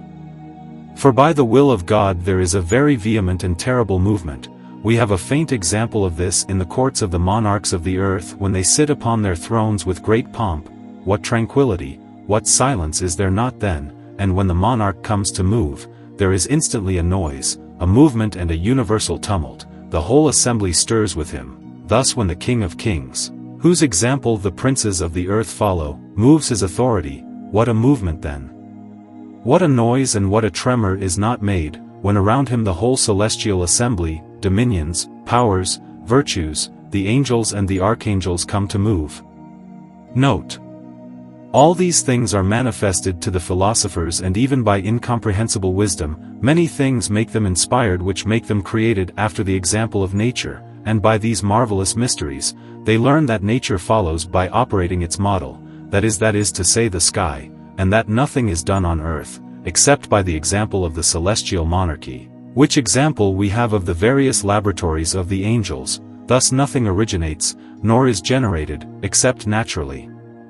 All artifices come from the foundations of nature. The Almighty Lord God wanted to manifest to man all the natural things, and moreover he showed us the celestial things, even which are made naturally, so that by them we better know his absolute and incomprehensible power and wisdom, all of which things the philosophers see in the light of nature as in a mirror. This is why they have made a great case of this science, not by greed for gold or silver which are not the object of their research, but because it gives knowledge, not only of all natural things, but also of the power of the Creator himself, and of all this they spoke figuratively, so that the mysteries of God, by which nature is explained, were never manifested to the unworthy, which you will easily understand if you know how to know yourself, who were created not only in the similarity of the macrocosm or great world, but also in the image and likeness of God himself. So you have in your body the anatomy of everyone. You have in the firmament the quintessence of the four elements, drawn from the chaos of the sperms in the matrix and reserved further in the skin. You have the most pure blood in place of fire, in which the seat of the soul, as well as of the king, is placed by the vital spirit. You with the heart in place of the earth, where the central fire continually operates and retains this macrocosmic machine in its being. You have the Arctic pole, that is to say, the bone. You also have Antarctic and all the members corresponding to the celestials. I can perhaps speak of this in another work in a much more extended way, because I have many interesting and useful things to say which will surprise my readers, and shed much light on all the arts which can be perfected much more than they are. There is no doubt that great perfection in the arts, which are the glory of the greatest princes and the wealth of abundance in society. The deity accomplishes only a few things which the ancients reserved for the true children of the art. I wanted to speak about this mystery, so that the incomprehensible power of the Most High God enlightens your heart more, and so that this same heart loves it with a more ardent love and adores it unceasingly until the last time of life. Know then that the soul, in the human macrocosm, holds the place of its Almighty Creator God, like a viceroy, which is placed in the vital spirit, and has its seat in the purest blood, and that one should never shoot, it must be utterly rid of its impurity. This soul governs the understanding, and the understanding is the body. When the soul conceives something, the mind knows all things, all the members hear the mind and obey the mind, and eagerly wait to do its will, for the body does nothing, the understanding that is to say the spirit, gives force and movement to the body. The body serves the spirit, like fervent instruments to the artist, and the soul, by which man differs from other animals, operates in the body. But its greatest operations are outside the body, because its dominion outside the body is absolute, and thus differs from animals, because this rational soul governs only the spirit and not the soul of God. Thus similarly our God works in the world the things which necessarily belong to the world, and in these things he is enclosed in the world, hence it is necessary to believe that God is everywhere. But this immense wisdom of God is excluded from the world and from its body, because it operates outside the world, and imagines other things much higher and sublime than the body of the world could conceive, and these things are supernatural, they are also in the secrets of God alone. As we have the example of the soul, which outside the body imagines very deep things, and through them is similar to God, who outside his world operates beyond nature, candle lit in front of the midday sun, because the soul imagines things, but it executes them only by the Spirit. God, on the contrary, executes at the same moment all that he imagines. For example, the mind imagines in Paris to be in Rome, China or elsewhere, which is done in the blink of an eye, but with the mind only. But God does all of this primarily because he is all-powerful. God therefore is not enclosed in the world, not as the soul is in the body, he separately has his divine and absolute power to do other things incomprehensible to men. He therefore has a very great power over the body if he wants. Let us return to our subject, and beforehand observe that from all that I have just said I learn to know God as much as that is possible with the man, whose knowledge makes so limited. I also learn the inexpressible difference that there is between the Creator and the wretched creature who is his work, who can only subsist by his infinite goodness. For these reasons, we can understand other greater and more sublime things, if the Creator who drew us from nothingness, and who is the Father of lights, judges it appropriate to grant us this grace. By invoking it with humility, the door is open for it, the darkness will dissipate, and it will not be difficult to enter the august sanctuary of nature to admire the wonders of the Creator.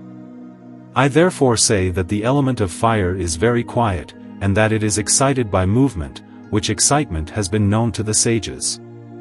It is absolutely necessary that the Christian philosopher and not that of the world who decorates himself so inappropriately with such a beautiful name, knows the generation of all things and the corruption of this generation, to which not only the creation of heaven is manifest, but also the composition of all things and the mixture of them, and though the philosophers know, so to speak, all things, yet they cannot do all things, nor even the composition of man in all the qualities and proportions.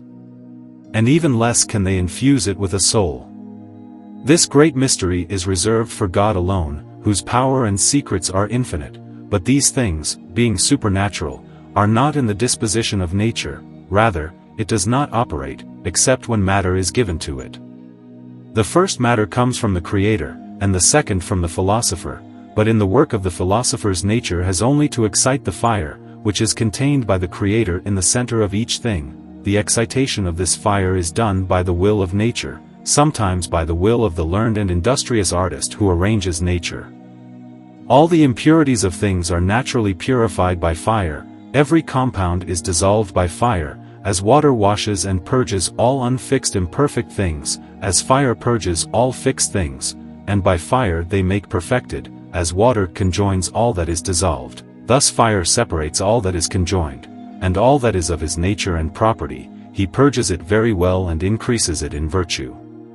This element acts in an admirable and occult manner in the other elements and in all things, for as the soul is composed of this divine and very pure fire, so the vegetable is of the elementary fire which is governed by the nature.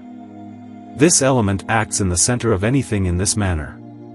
Nature gives movement, excites the air, and the air excites the fire, and the fire separates, purges, digests, colors and ripens any seed, and being ripe brings it out, and drives it out by the sperm in various places or matrices pure or impure, more or less dry or wet, and thus, according to the arrangement of the matrix, various things are formed in the earth, and as many places are as many matrices.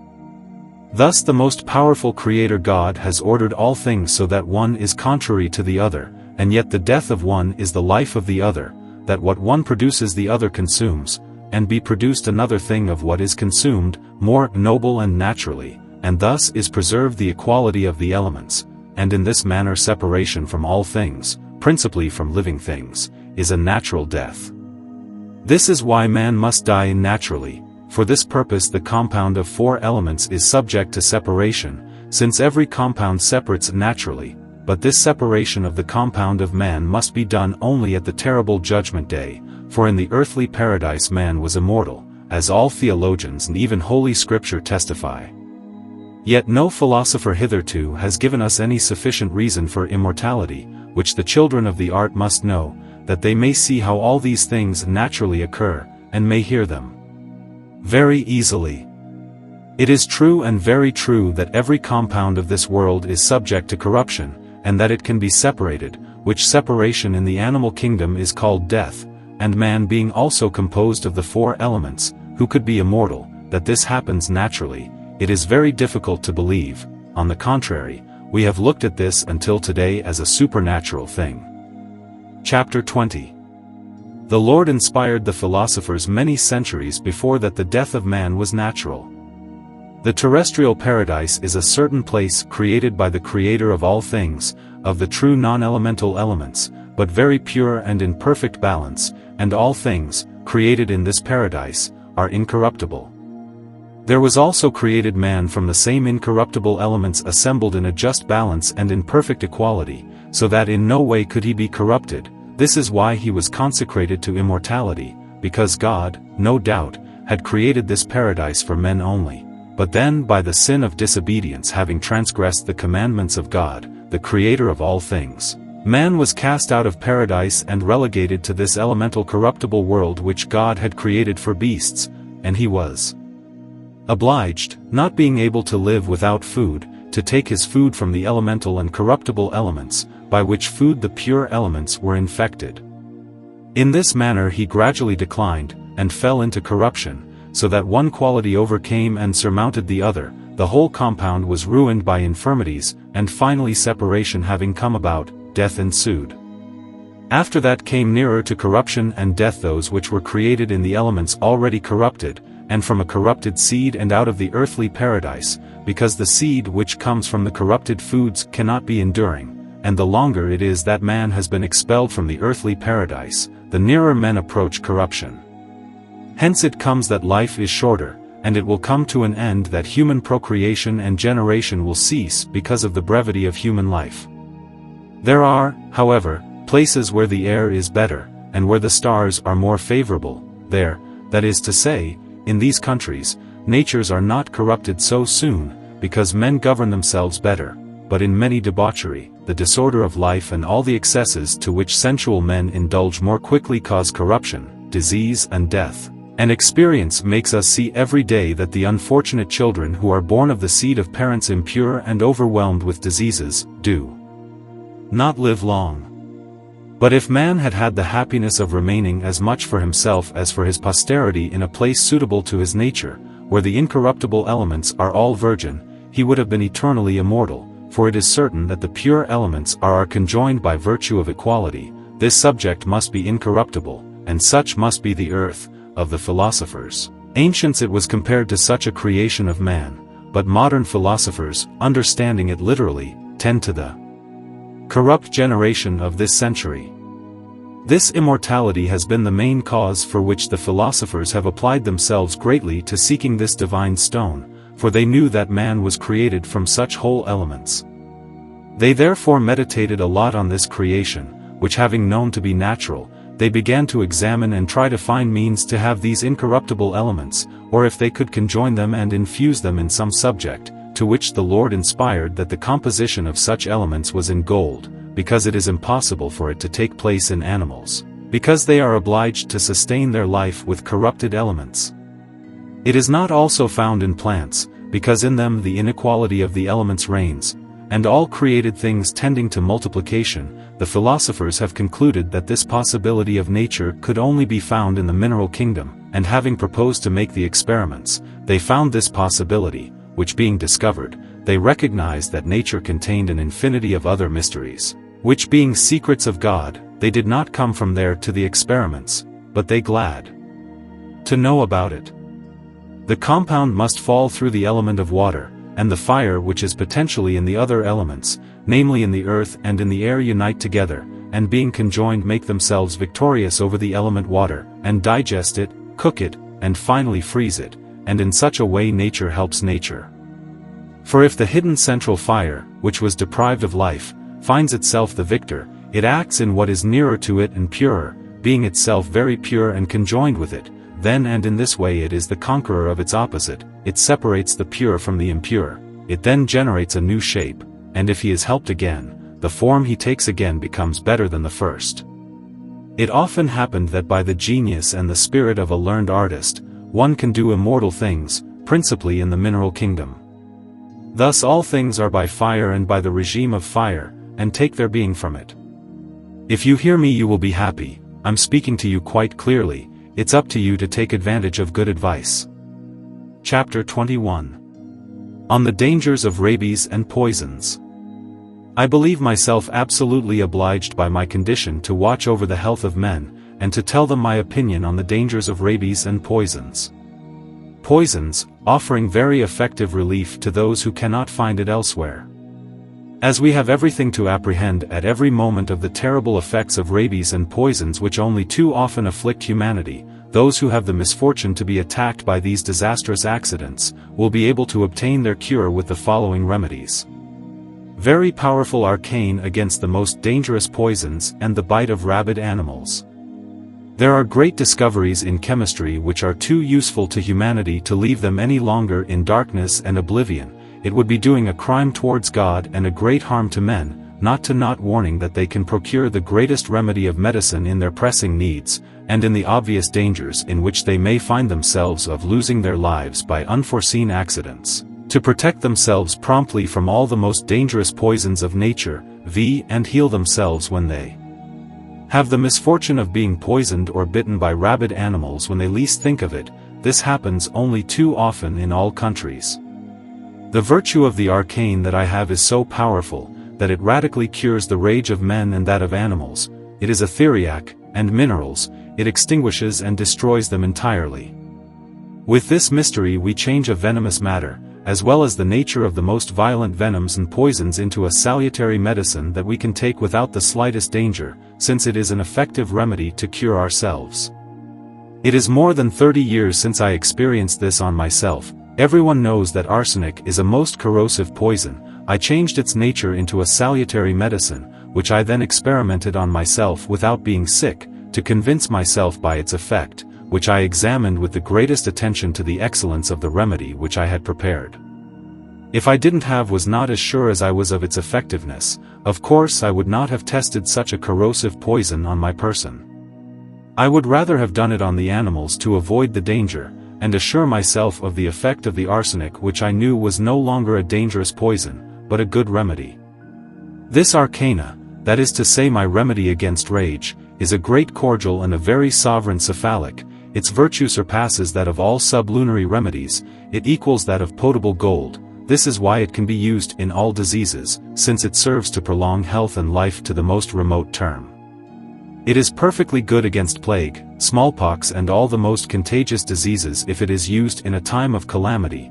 In a word, whoever takes this so sovereign arcana can never be poisoned by any scoundrel, nor by any poison whatsoever, because he will soon be cured, although he is ready to die.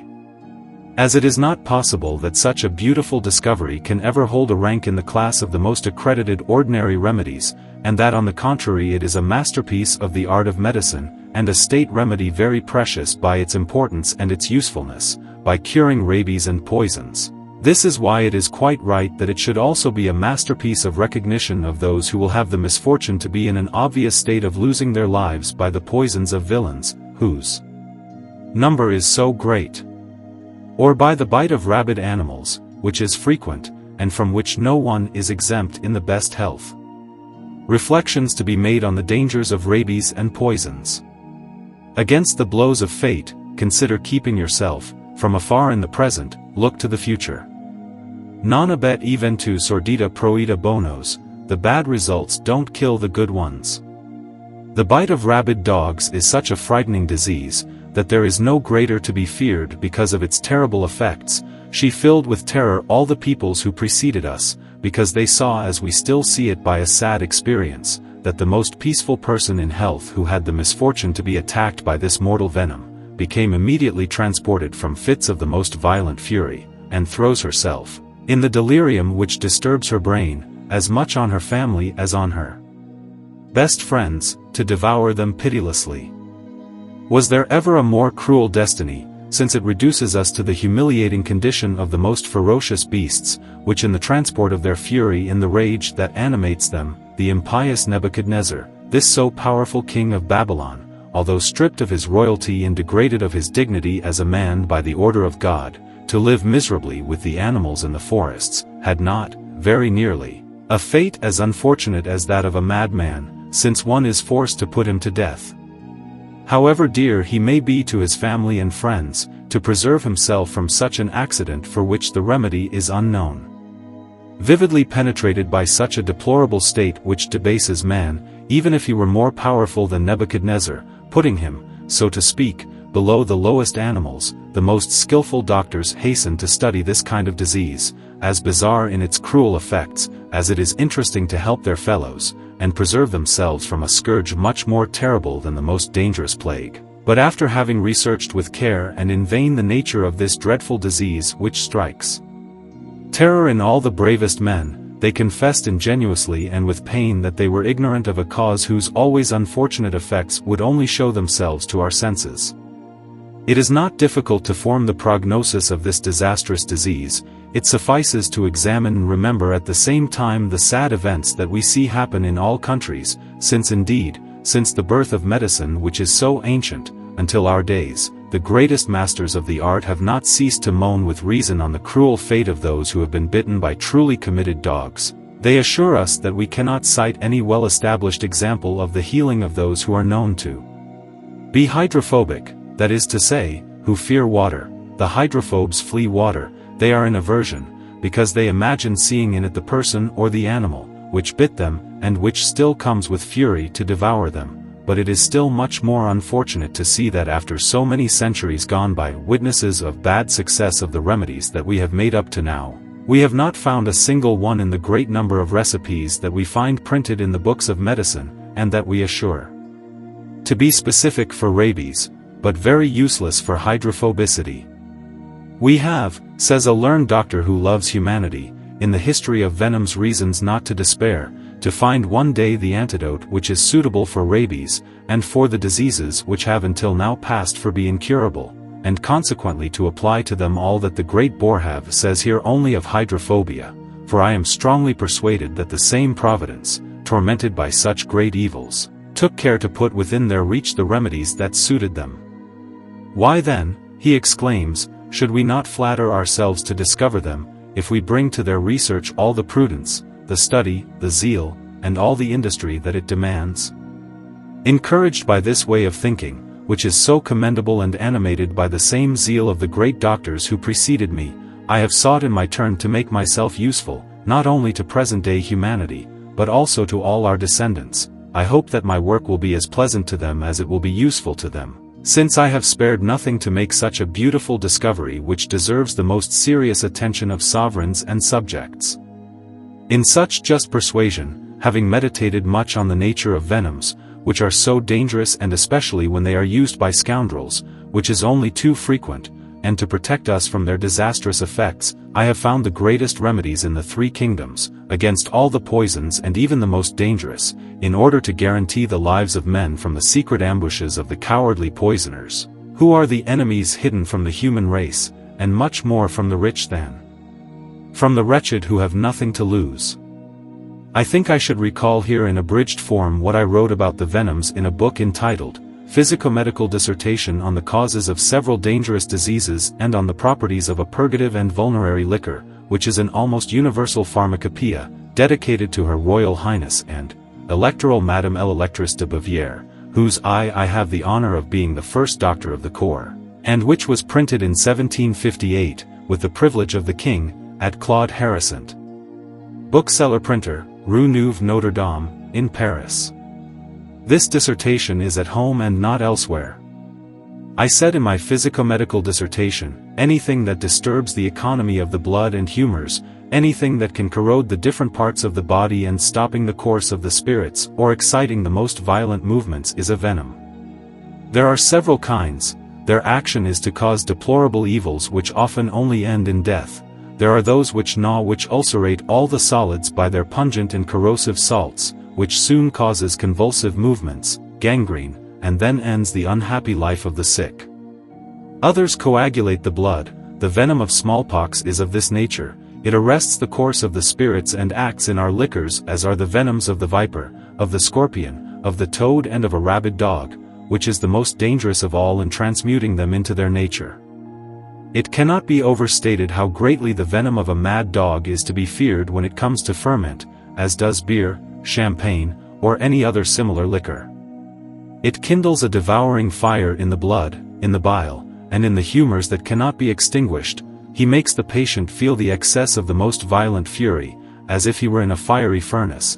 It makes the quietest person in health, a beast so ferocious in disease, that one is forced to put him immediately in irons, like the most cruel animals, to avoid being slaughtered or torn to pieces, because in this dreadful disease, a man enraged in the delirium of convulsions more horrible things that disturb his imagination, seeks to devour everything he can find.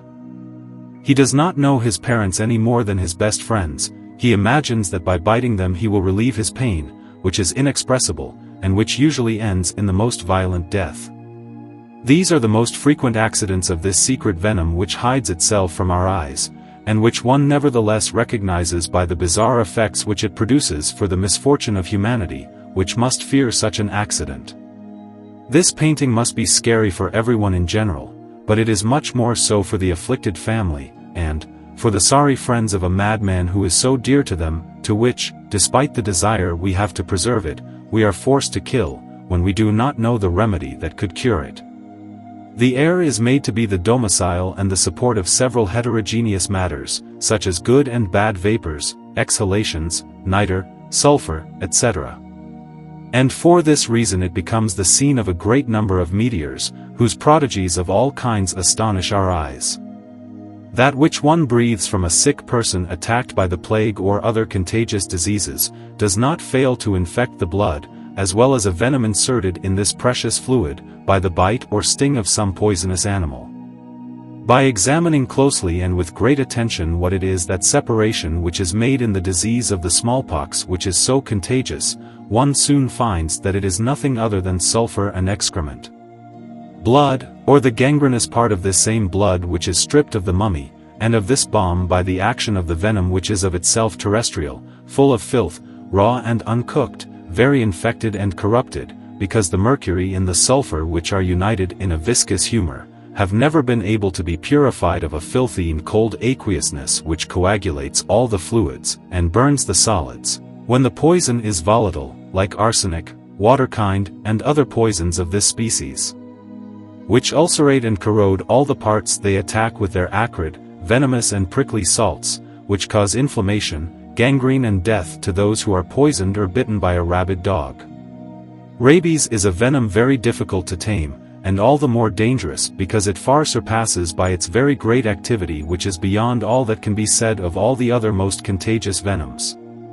Hardly has one been bitten by a rabid dog, more or less sick, that is to say, which has a greater or lesser degree of venom, acrid or corrosive, and which consequently acts rather or later, whether it passes in large or small quantity with as many swiftness as lightning, or a bird traveling through the air, or anything else, depending on whether the bite is large or small, in all parts of the body, where it does not take long to establish its cruel and fatal empire, and to have its terrible effects felt by the ardor of a burning fire which devours the sick until the last moment of their life.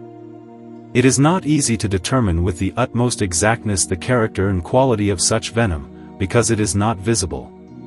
However, if we judge by its dangerous effects, we can be sure that it has a sulphurous quality, equally putrid, which can multiply as much as light, being as of its very acrid and very caustic nature, capable consequently of infecting all the fluids by a sphaculous corruption, and of immediately ulcerating all the parts of the body which it attacks in a very short time, which causes some death in the first attacks. According to the patient's temperament, whose blood is naturally more or less, the danger is much greater because of the excessive heat, which rather causes inflammation in the bile, in the blood and in the bowels. Despite the frightening picture that this kind of disease presents to our eyes, much more to him who is attacked by rage, I advise him, since he is now assured of having the remedy which must cure him in the most horrible state to which he can be reduced, to banish promptly from his heart sorrow and anxiety, because they are mortal. Fear is capable of increasing his evil, which is already too great to overwhelm him and lead him to the grave. It is certain that the soul, which on this occasion may be compared to sailors who are exposed to the most violent tempest, cannot act without making more or less considerable efforts, as brave soldiers do, to overcome their enemies in a bloody battle, a sort of detention which holds it, so to speak, firm and stiff, so that despair coming to release it, it deprives it of the power to act for its preservation. It is therefore absolutely necessary, when one is ill, to have much more courage than one has ever had, and for certain one will not obtain the health which is the greatest of all goods, if the soul does not make some great effort, and even a heroic effort to revive the languid spirits, and put them immediately in a state to overcome the greatest obstacles, as are the warriors when they fight in the fields of glory. And this magnanimous effort, that I absolutely demand courage from the sick, will be all the easier to do, since we should now know that it has pleased divine providence to make known a certain remedy for the radical cure of those who have been bitten by rabid animals or poisoned by secret enemies. If the venom has already attacked the brain, transporting the patient with fury by its quality of venom, the opposite remedy, that is to say, my arcane, which is the most powerful of all the antidotes whose secret has not been known until now, will restore calm there, when the venomous substance in which the venom was contained, will be stripped of its corrosive excrement. If he has agitated the blood with a great fire, if he has attacked the nerves with violent convulsions, he will no longer agitate them when the points of the salts which agitated them have changed form and nature by the action of heat. The antidote which will have destroyed them, rounding them off like a piece of work which is very polished and soft to the touch. After having given a slight idea of the nature of some venoms and of their always pernicious effects, about which I would have so many things to say, because the matter is vast, deep and most interesting, for humanity, either because of venoms, which we are so often attacked without knowing it, or because of secret poisoners, that the wisdom of the laws, with regard to those who can be discovered, cause them to be thrown with good reason into ardent fires, to reduce to ashes these monsters, vomited up by hell, to the misfortune of inhumanity, and above all so dangerous to adults of the earth, who are not always on their guard as they should be.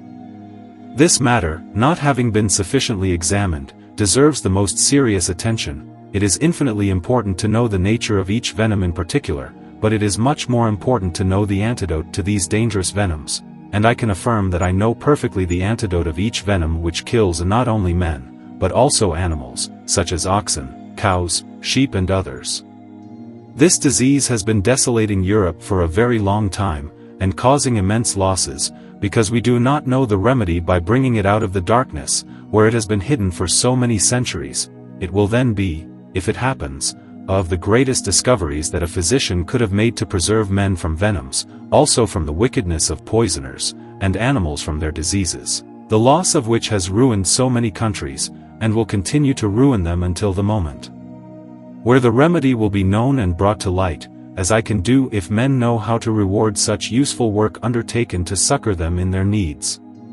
It is therefore today one of the greatest advantages for the monarch and his subjects who will have the misfortune to be poisoned or bitten by rabid animals, suffer the pains of the most violent death without having any hope of healing, of to be informed that the remedy has been found, and that they can procure a certain cure in such a desperate state from which no one is exempt. History teaches us that a king of India died in the greatest attacks of this disease, because he had been bitten by a rabid dog. In such a case, it is much to be desired that such a remedy should be known and put into use. But, it will be said, by what fatality do the most useful discoveries don't they usually succeed in some countries? It is that the implacable jealousy, the cupidity and the wickedness of those who are the enemies of the human race, oppose so many obstacles to those who love the public good, either to appropriate them unjustly, or to prevent them from succeeding. Help their fellows, that in the end they discourage them, in spite of the sincere desire they have to serve their country usefully. It is not the same with a wise and virtuous people who know how to appreciate merit, because by rewarding useful work, they derive all the advantages. This is why an enlightened state always increases its property on the ruin of another. Such is the world. I believe it is not out of place to say here that all discoveries, like all remedies, often appear very simple as soon as we know their composition. This is true, and the one I have for rabies is of this nature, but it must be admitted at the same time that the embarrassment or the great difficulty was to look for it for a very long time before finding it, and that it cost a lot of work and expense to succeed, and then to make it known to those who have made useless research, and to the sick who need it and who did not know him, without which there is no doubt that it would have been used with the same success that I have used it. In that case, it is certain that all the sick people who have been obliged and even forced to kill for so many centuries would not have caused such great desolation in families and such great terror among all nations. For all the reasons I have just given, I cannot ignore how precious this remedy is. I do at the same time all the important services that it will render to present and future humanity, by healing those who would no longer have the right to life, being bitten by rabid animals, also those who would be poisoned or attacked by some deadly venom. We are quite right to look for a specific that has virtues similar to mine. I very much hope that we can succeed. In the meantime, as my antidote has been found, I will not refuse to cede its secret to someone who will see fit to make it public, or who will want to use it to derive all the advantages that a single remedy for rabies. The most dangerous poisons must necessarily be procured from the rich who will be attacked by this scourge. All those, moreover, who are prudent, will be delighted to provide themselves with this remedy in case of accident, but I will never give it up except to a very rich and above all very generous man who wants to get it, have worked in vain and spent my wealth to no purpose to make happy people who would be unworthy of so great a good, if they were ungrateful. My mystery is a masterpiece of the art of an experienced physician. For the same reason it must also be another masterpiece of the recognition of men, otherwise they will punish themselves by forcing me, by their ingratitude, to leave such a beautiful discovery that one sought in the times the more remote, and which we still seek today in darkness and oblivion, according to the example of the fig tree of the gospel, which was cursed, uprooted and thrown into the fire because it bore no fruit. I end this article on rabies, peppers and venoms, by giving the properties of a topical, which is a great remedy for preserving oneself from venoms and curing oneself when one is attacked by them. It also serves to make known to the doctor as well as to the patient, if there is venom in a disease. If there is any, this topic will soon attract it, and will cause it to leave the patient's body quickly. Chapter 23. Topical proven to protect against venoms and attract what is in the body. We will wear this topic hanging from the collar with a ribbon. It must be applied to the stomach or to the heart, but as it must touch the flesh, we will tie it with a band of linen around the body, so that it remains on the stomach or on the heart without disturbing itself. This topical is a very powerful remedy to preserve all his life from venoms. When one is in a place where the air is contagious, it also attracts all the venom that is in the body, imbibing the effluvium, that is to say, the contagious and pestilential discharges that cause fatal diseases, the cause of which is often not known, because the venom is unseen. Useful experience to do. By means of this topic, a doctor as well as a patient will easily recognize if there is venom in the disease, because it is nailed with a magnetic virtue which contains sympathetic spirits analogous to venom, which set in motion and attract the morbific humor when it is fixed, in the same way that the magnet attracts iron, or like a dry sponge which receives water in its pores, and imbibes it as much as it may contain. This topical is perfectly good for epidemic diseases, malignant fevers, smallpox, plague, cancer, cold humors, ulcers, wounds, or any other diseases where there is venom. It is of the greatest utility to sailors, who are ordinarily attacked with scurvy. They will keep themselves healthy by protecting themselves from this venom and from any other contagious disease. People who are well, like those who are sick, will serve usefully as this remedy, the former to preserve themselves, the latter to cure themselves, and one will see with astonishment that those who have this condom will never fall ill by the accidents of venoms, and with the help of this remedy, we will keep ourselves safe and sound in the midst of epidemic and contagious diseases.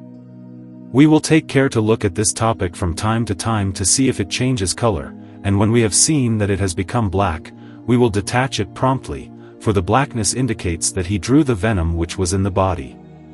We will take care to hide this topic well or to bury it in a place where no one can find it, because it is plagued. Very important notice.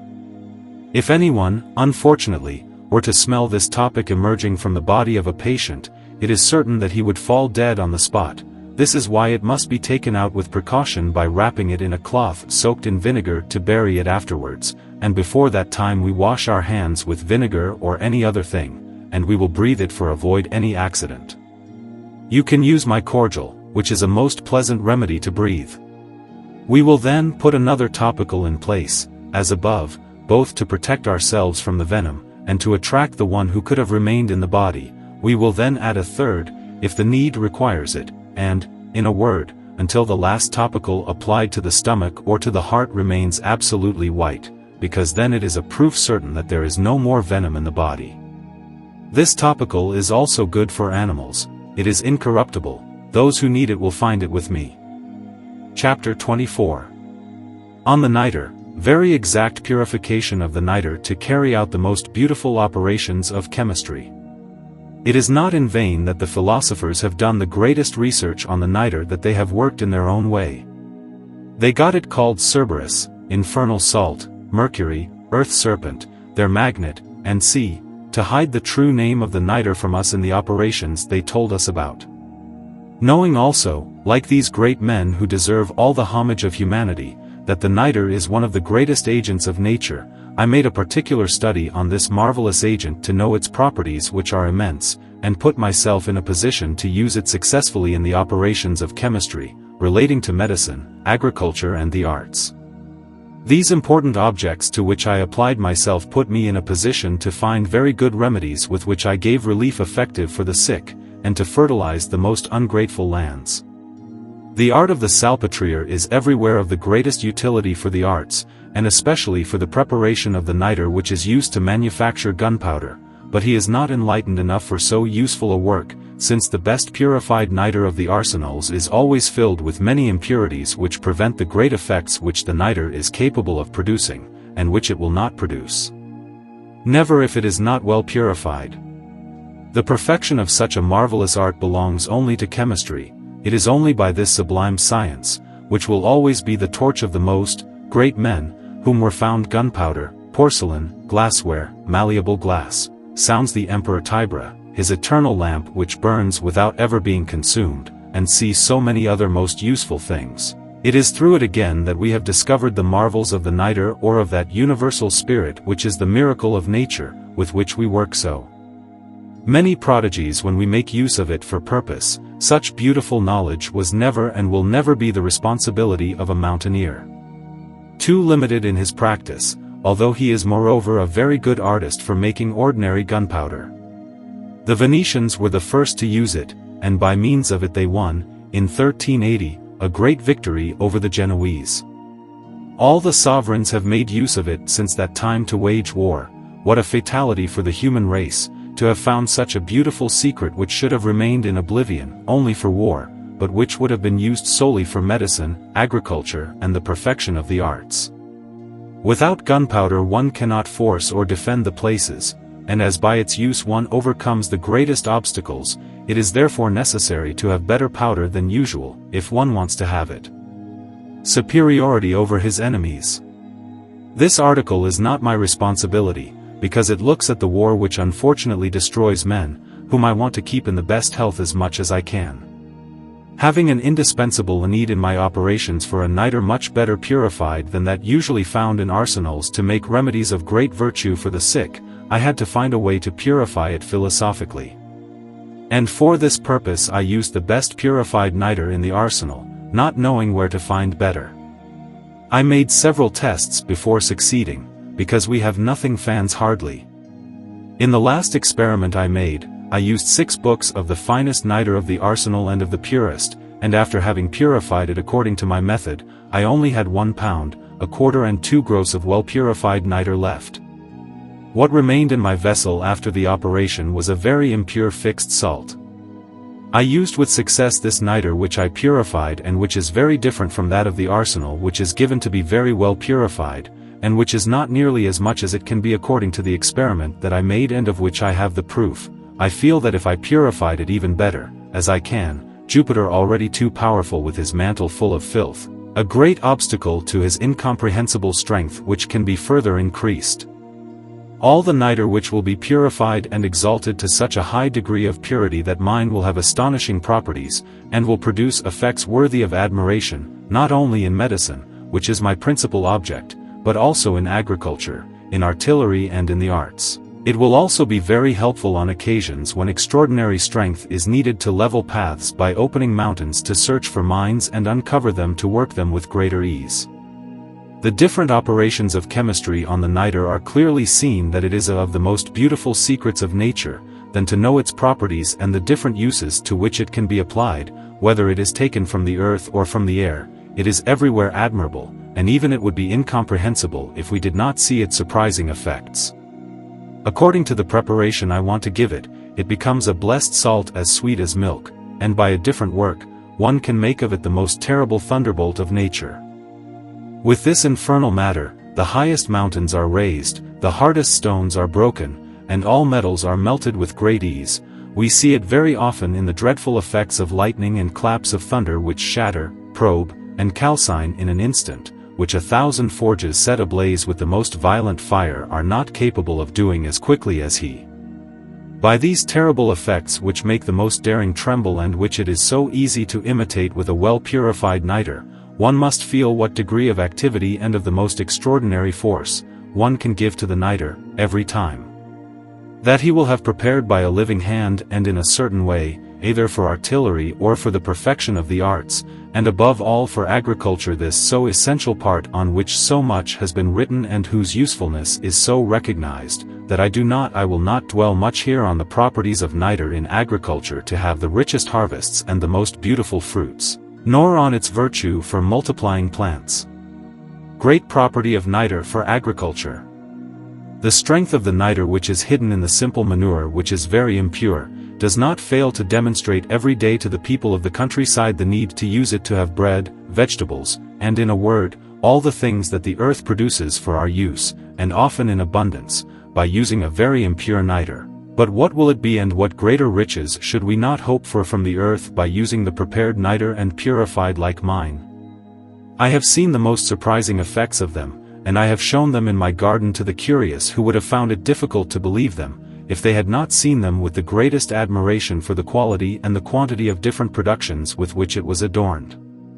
It is certain that with all the means I have to carry agriculture to its highest degree of perfection, one can obtain each year the richest harvests, that is to say, that a field of bled of which I will have prepared the grain, or all other things to sow, which usually bring back 3 years one, without being obliged to use me manure, will yield every year without let the earth rest, and the same field which requires a bushel of seed, will be very well sown with half a bushel. Vermin will not get into the grain because of its preparation, which will prevent the generation of insects in the ground. In mild and rainy weather, it can be kept for a long time, and the bread will do much better for the health, and one cannot desire anything more to increase one's income. The field which ordinarily yields 15 bushels will yield more than 40 and even more if we want to push the operation further without ever exhausting the soil, which will always be very fertile by the preparation which will have been given to the grain, which is capable of fertilizing the most barren soils without the need for manure. With regard to seeds for vegetables, or plants, as this preparation is a fire which dissolves without destroying, which opens the bodies without killing them, if only a few drops of this prepared water are put in ordinary water or of rain for 24 hours, to then water vegetables and plants, this will cause seeds, fruits and flowers to germinate in an astonishing way, which will quickly reach a degree of growth to which they would never have reached, according to the ordinary laws of nature. If the feet of the trees are watered with the above liquor, The fruits they will produce will be of extraordinary size and unequaled beauty, they will exhale the sweetest smell and will have the most delicious taste. Because this mystery is a real concentrated light, and the invigorating soul of all plants, which serves to make them bear fruit marvelously well. For medicine. If we put about 3 drops of this mystery in any medicine or potion prepared for a sick person, he will develop and increase its virtue infinitely, and as soon as the infusion is made, the medicine will be changed into a homogeneous, invigorating tincture, and of great efficacy for the one who will use it. In such a case, there is every reason to believe that the most difficult people will never refuse to be treated in such a pleasant way when they are ill. Chapter 22. On the advantages of copper and on its dangers, purification of copper.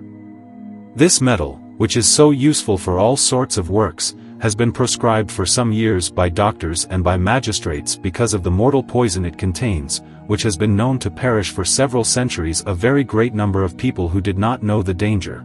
That is why it has been forbidden in many uses, which prevents its greater consumption. Kmis me proscripferent medici, the doctors are proscribing me. As I have succeeded in purifying it of its verdigris, which is a mortal poison, one can now say that a tandem regenerates me. All doctors, charged by their state with watching over the safety of public health, have recognized that there was a corrosive poison in copper, and that consequently its use was absolutely dangerous and harmful to the health of citizens. It is therefore with just reason that they have condemned its use by their decrees, and that the wisdom of the magistrates by fertilizing their zeal, defended it by its judgments, not the hazard. However, as this metal is an inexhaustible source of wealth for commerce, and in particular for the sovereigns who have mines of it, that besides it is of the greatest utility for all the nations of the world, I believe to have to interest me in the research of the means which could purge this metal of the corrosive poison and verdigris which it contains and which is so dangerous to health, and after all the suitable work, undertaken for a discovery as difficult as it is useful, in the end I had the satisfaction of persuading myself that I succeeded perfectly, by making a metal as beautiful as gold, with which he was infected hoc opus, hic labor est. It is by work that one recognizes the true workman. The first physicians of sovereigns, among whom I have had the honor to be for a very long time, must maintain the dignity of their state by working continually and tirelessly to make discoveries useful to humanity. It is by this means that they can hold themselves worthy of the choice of sovereigns, and it is by their success that they can deserve their confidence. Copper is drawn from several mines in Europe, but much more particularly and in greater quantity in Sweden. It is employed in so many kinds of works, that the consumption is very considerable. Someone to whom I showed the copper that I purified, told me for certain, that according to the calculation of the general farmers, it was proven that it enters France each year, and in strong 100 million copper, brass and bronze books, this quantity joined to that of the other kingdoms must be immense. In such a case I believed that such a large branch of commerce deserved all my attention to put it in its greatest value. I acted accordingly and found a way to make copper as beautiful as gold after discarding and even removing all the corrosive and poisonous part. To the states to which they belong, and if the views of the sovereigns, seconded by the zeal of the magistrates who have forbidden its use because of the mortal poison which it contains in its bosom, have been so universally applauded by the citizens, how much more so will those of the sovereign owners of these mines, which fertilizing the work of the one who managed to make this metal as beautiful as gold, will contribute by their regulations and ordinances to make it of the greatest utility to their finances, as to their subjects, by the immense consumption which will be when it is proven that its use no longer entails any risk or danger. Past centuries, and those that it would still cause, if its use were perpetuated without the condom that I have. The attempts of the most skillful chemists have been useless up to now, since it is true that none has yet been able to extricate this mortal poison from this metal, and I had the satisfaction of having succeeded. What loss would it be for trade if such a branch did not have all the value that can be drawn from it? What wealth on the contrary for the sovereign owner of these mines, since I have found the true means of decomposing the substance of this impure metal to achieve the radical destruction of the venom, and to change it into a soft substance apple gold, and C. By a double advantage, I knew how to give it the color of this precious metal T in order to use it for jewelry works. By this means one can preserve gold to use it in coins, and one will give copper a value infinitely superior to that which it has ever had. It will be by contributing to the welfare of the citizens to pour great treasures into the coffers of the sovereign owners of these mines, which will be used with safety for the most precious objects when in use, such as the kitchen, chemistry for all vessels, etc., the use of which has become certain, will not expose in the future, neither the health, nor even the life of the citizens. We can even employ, with the greatest advantage, this metal to manufacture the smallest money for which we can substitute it, because it will be much more beautiful. This metal, by its rich color and by its purity, will become, without being expensive, of a greater price than it is at present, since it has become equal to gold by its color. It will spare this precious metal, and consequently it will contribute to increase the income of the sovereign owner of these mines. By this economic means, by using gold only to manufacture specie, and by suppressing it in many other objects where it is used in pure loss, as in gilding, on wood and others, a greater quantity will circulate in commerce, which will then spread abundance, will facilitate agriculture and the arts. It will then be said, and with truth, that a simple copper mine, the price of which has always been limited because of its risks and its dangers, will be of very great value, and will be worth, so to speak, more than a mine of gold, because in a large number of works several thousand coppers are used by foundries, and a small quantity of gold by goldsmiths. From this statement I believe that a sovereign would not be sorry if the copper of his mines became gold in his hands. Note: as it is possible to give copper by smelting it, similar to that of silver and just as solid, this is why we can make all the works we want. There is every reason to believe that the bells would have a much brighter sound, and the guns a better quality, if we used this metal purified of all its impurity. Vessels lined with copper would last much longer than with ordinary copper. Chapter 25. Tin Purification. One will always make the most beautiful discoveries in chemistry, when one works on good principles.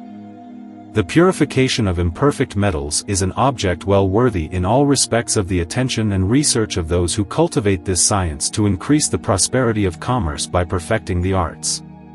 As tin is a very considerable branch of commerce among all nations, I believe that it could be increased much more, if one could succeed in correcting its imperfection, and making it as beautiful as the silver in it, giving it solidity and its brilliance. In this persuasion, I closely examine the nature of this metal, which is soft, malleable, filled with an impure sulfur, which tarnishes its whiteness and its brilliance, and causes the cry it has. After doing all the research suitable for my ideas, I managed to make this imperfect and vile metal, because of its filth, as beautiful as silver, having the same solidity, its weight and all its brilliance after having lost its cry.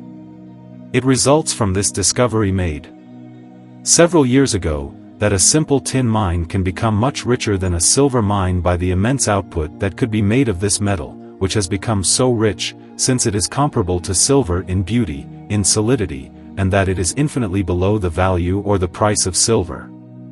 In such a case it is easy to believe that one would prefer to have a large quantity of tableware of this metal, as beautiful and as solid as silver, since it would cost much less. Non-his we would have dishes, plates and everything used at the table, but also kitchen utensils, even fountains.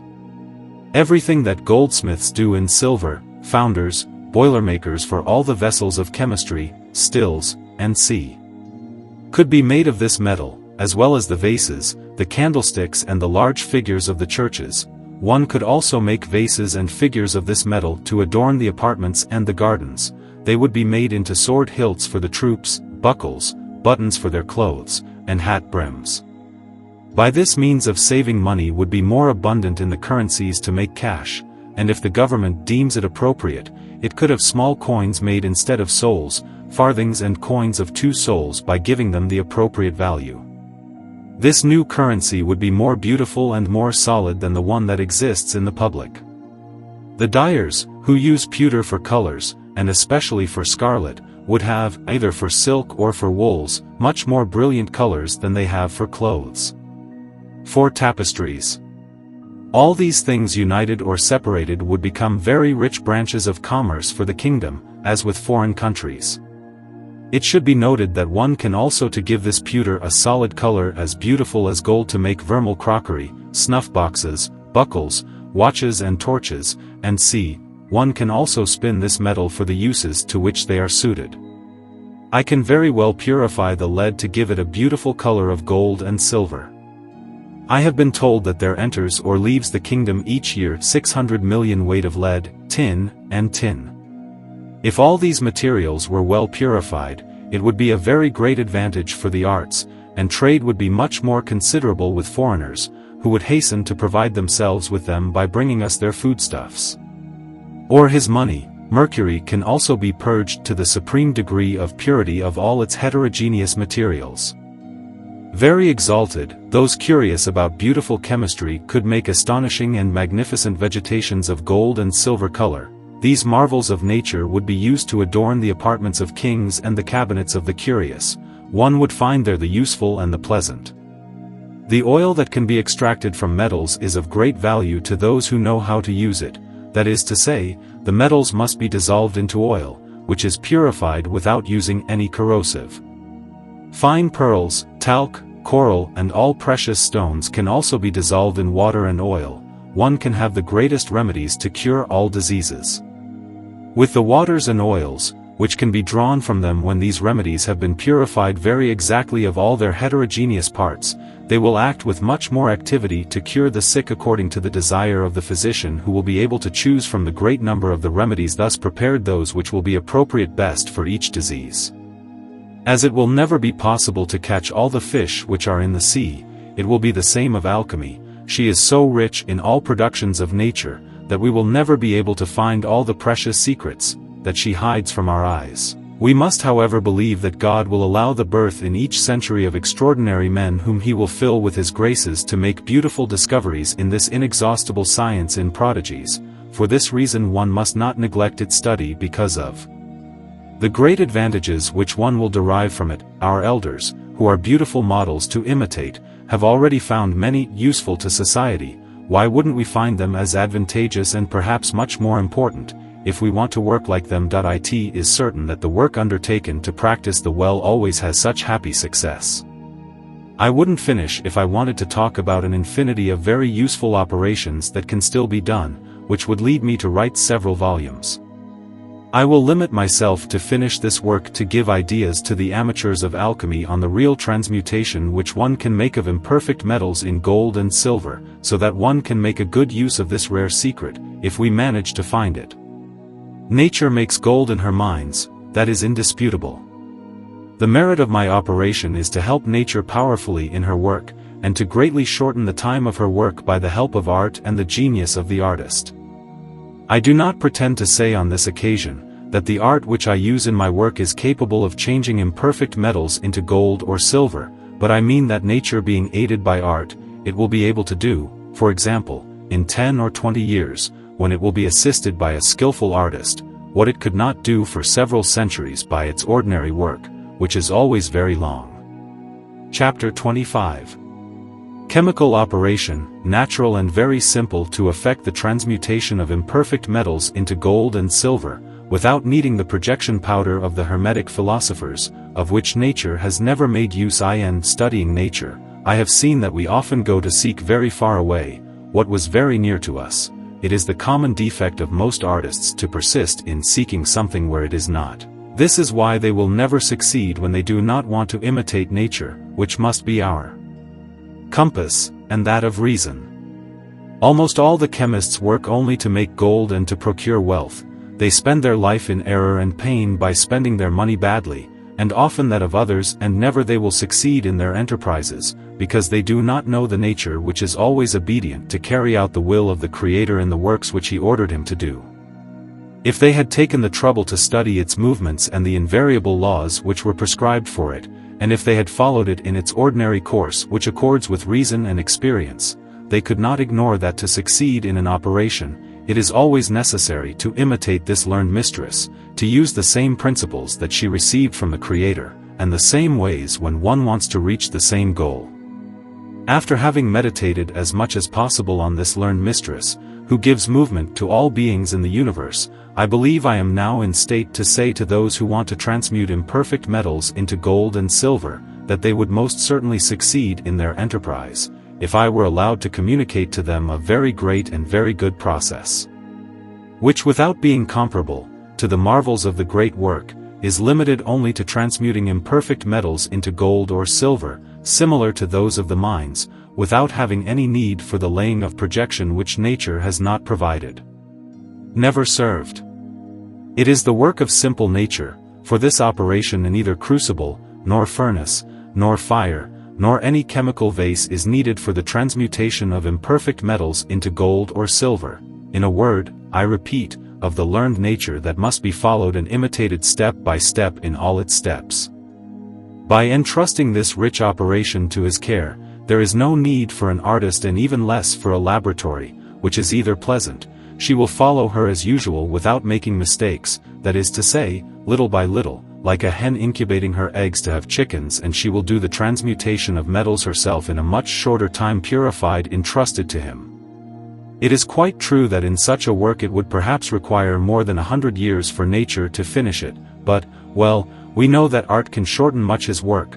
By this means one can make this operation very short, and it is precisely there, where is the merit and the immense profit of this invaluable work. It does not consist in making a new metal, but to make useful use of that which nature has already made, and which has remained imperfect because of its excrement with which it is filled, and which has prevented it from reaching maturity, like a fruit or a grape to arrive, rather to her perfection. It is therefore necessary to purify this metal of its leprosy, with great care and in a certain way by removing all its impurities, and its rawness.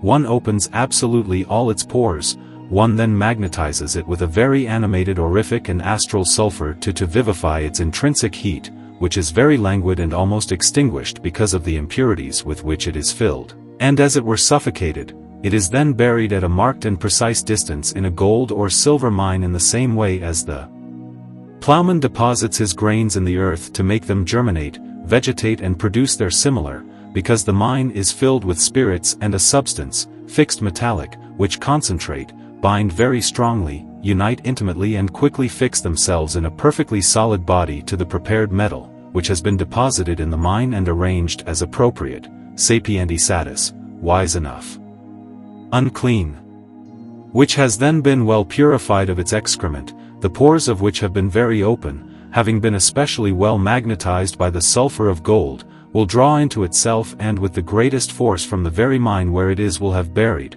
in the same way as trees and plants attract the universal spirit of the earth from parts similar to it, that is to say, the sulfur of gold, which continually acts in the metal which has been determined to change himself into gold by the powerful spirits with which he was nourished and impregnated for this purpose in the preparation he had, will then fertilize him and ripen him more quickly by the aid of the central heat of the earth and of that sun and stars which imprint on the sublunar bodies all the strength and all the virtues or properties that God has imprinted on them in their creation. See what becomes of a suckling child, and the wheat that has been sown in good, well prepared soil. As these forces and these virtues ceaselessly dart and send their spirits which make of a very subtle and penetrating nature in the mines, to form metals, the prepared iron which one will have buried in the mines, which by its nature inclines to become gold, will change in the nature of gold, because nature by producing and attracting its like, as the magnet attracts iron rejoices in nature itself, like a tender mother with her children. The nature amends nature, it is nature that perfects nature. As Parmenides says, and as experience proves at every moment. When the artist has once succeeded in clearing the metal of all its superfluous excrement, the nature for then which was helped to break its bonds, like a prisoner of which one has broken the irons, has much less work to do, less difficulty in maturing it, and much more facility in giving it its ultimate perfection. What use are the eyes if you don't want to use them? And the ears if you don't want to hear what I say to my readers? Acorns that have been planted by the ordinary method in a wide field, will produce with a very long time a multitude of trees, but if someone has the means, as I do, to grow in a very short time, by an astonishing vegetation and very rich in plants, like metals, these same trees as big as they become in 100 years by the ordinary work of nature, which is always very long. Then there is no doubt that this very considerable abbreviation of work must have the greatest advantage over that of nature, by imitating her works which are so long. It will be the same with metals purified according to my method, that one could put in mines. They will produce much more than the mines even without exhausting them, because they continually attract astral gold which flutters ceaselessly in the air, and their products would be invaluable by this operation, which is always the same, which nature uses, but which the author of nature allows to be shortened by means of art, which also comes from him. This is enough to explain myself, to show the goodwill that I have to instruct. It should be observed that iron in its origin was made to become gold in the course of time, like all the other imperfect metals. If, for example, we use iron, and if we make long and very wide plates of this metal, natural inclination to become gold, which must absolutely be considered as a field, or a real metallic earth, or a matrix in which the seed of gold will be sown to make gold grow, will be converted into gold or silver very pure, which one will not be obliged to separate from the earth at great expense and by long works, as one does in the mines. Those who have it must feel the price of such a rare secret which will be an immense product without altering the mine. There is every reason to believe that the process of which I speak, without giving the key to it, which is of such great importance, will determine several artists to want to do my operation, which is not easy to find. In this case, allowed to give advice to all those who want to undertake it, so that they do not waste their time and their money, it is to first go to the school of nature, which has always been that of the greatest men, because this skillful mistress, who is not mistaken, will certainly teach them much more solid doctrine than all the books teach. It will make them see that the nature of animals, vegetables and minerals imprints itself with an incomprehensible force on the matter from which they are formed, have increased, nourished and multiplied. Do we not see that a large quantity of dough by a little leaven becomes all leaven itself? Hence these surprising communications take their sources.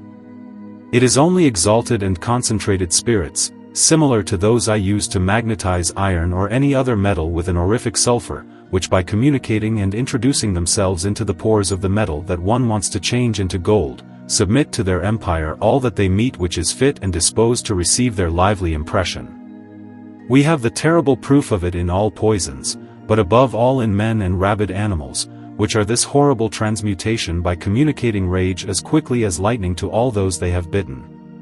Such a frightening example shows in another genre that it is also very possible to change with the same facility the nature of imperfect metals into gold or silver, when the sympathetic spirits which have been exactly prepared, strongly concentrated, and above all very gently fermented with the astral gold or silver of which two must be used in this operation, quickly impress like a seal on the wax, or like the tooth of a madman on the flesh, the character of one or the other on the passive and mercurial matter of the imperfect metals which have been purified without experiencing the action of the fire which destroys everything.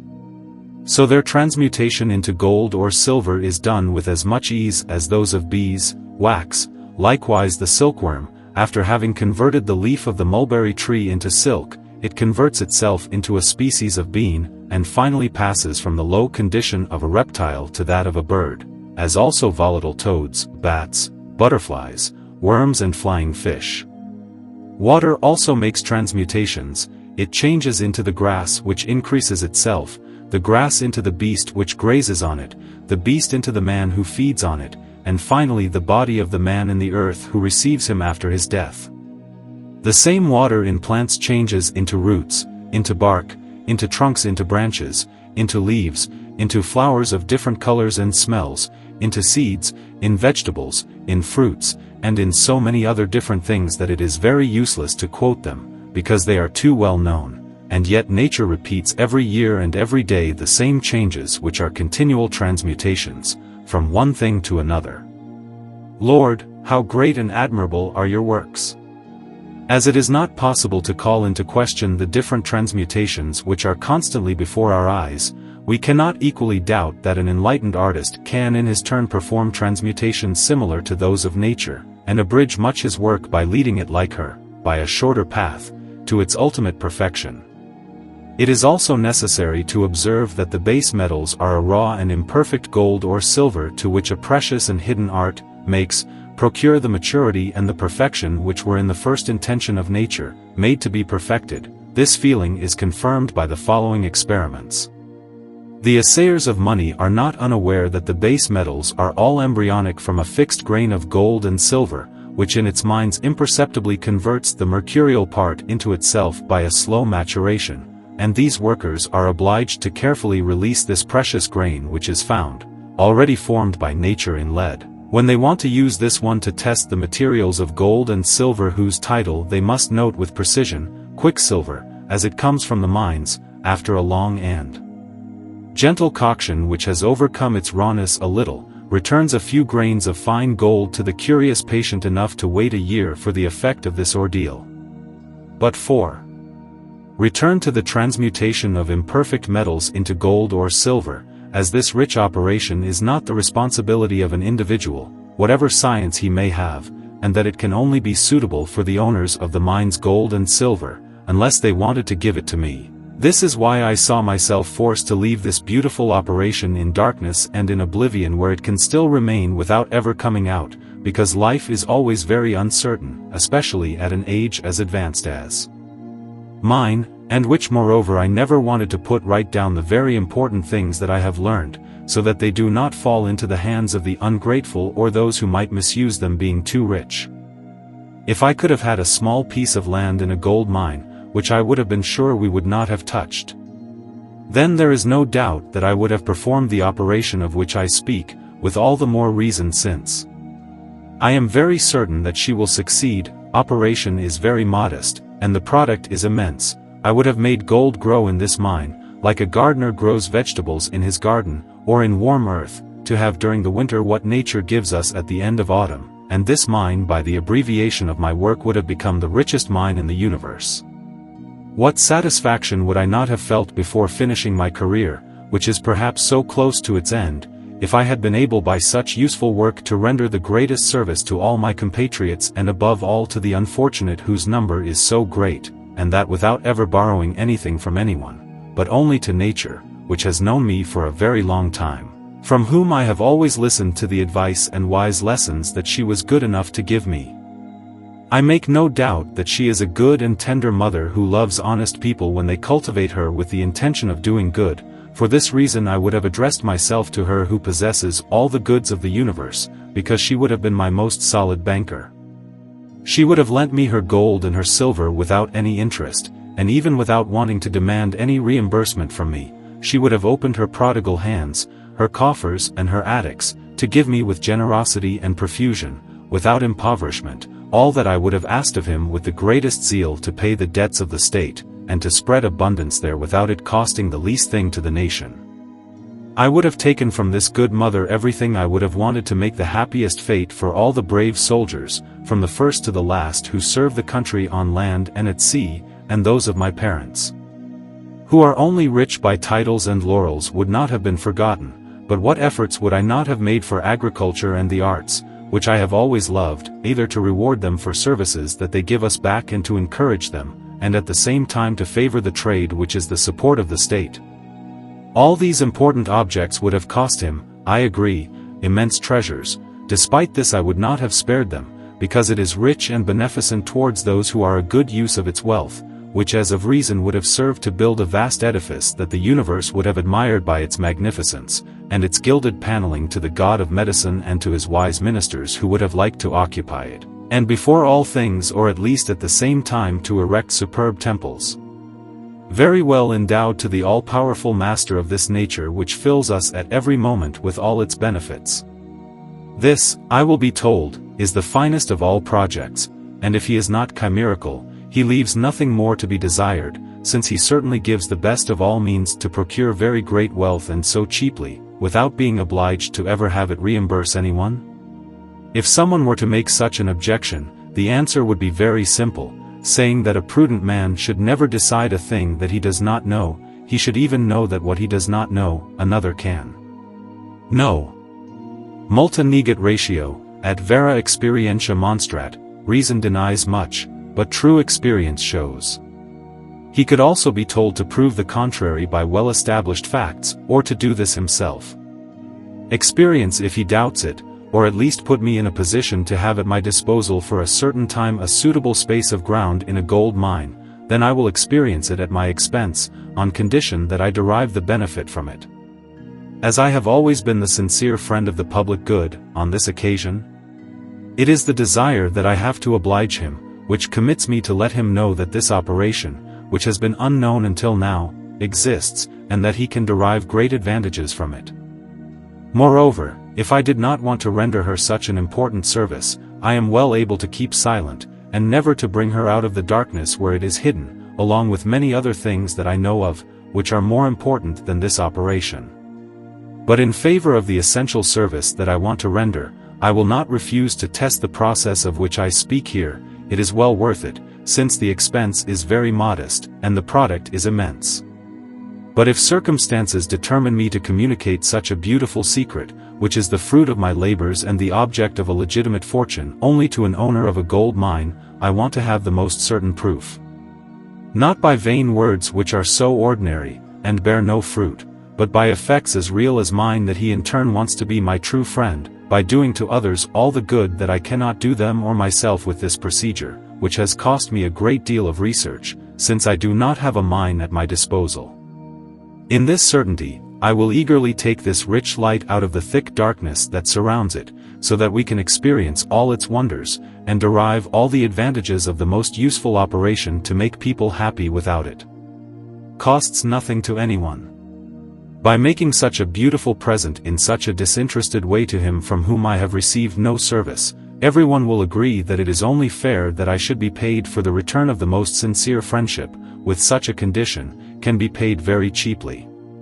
This man certainly exists, that is to say, this gold mine owner who will want to be the benefactor of humanity, if he makes himself known and if he wants to do all the good that I cannot do with this process, and which I nevertheless wish to do, he can address himself directly to me, if he intends to have this operation carried out, and I will communicate my secret to him, with this express condition, that it will not be made public, because of the abuse that libertines would not fail to make with so much wealth which should not serve to favor debauchery, but on the contrary, they must be employed in doing good, according to my desire, in order to have the great satisfaction of making people happy. There is no greater usury than to feed the poor. And see, as the great orator of the Romans very well said, for men there is no matter they approach nearer to the gods than by giving salvation to men. Men cannot come nearer to the divine majesty than by doing good to men, and especially to the unfortunate whom we must relieve with alacrity to console them in their ills. End of the second volume. The end.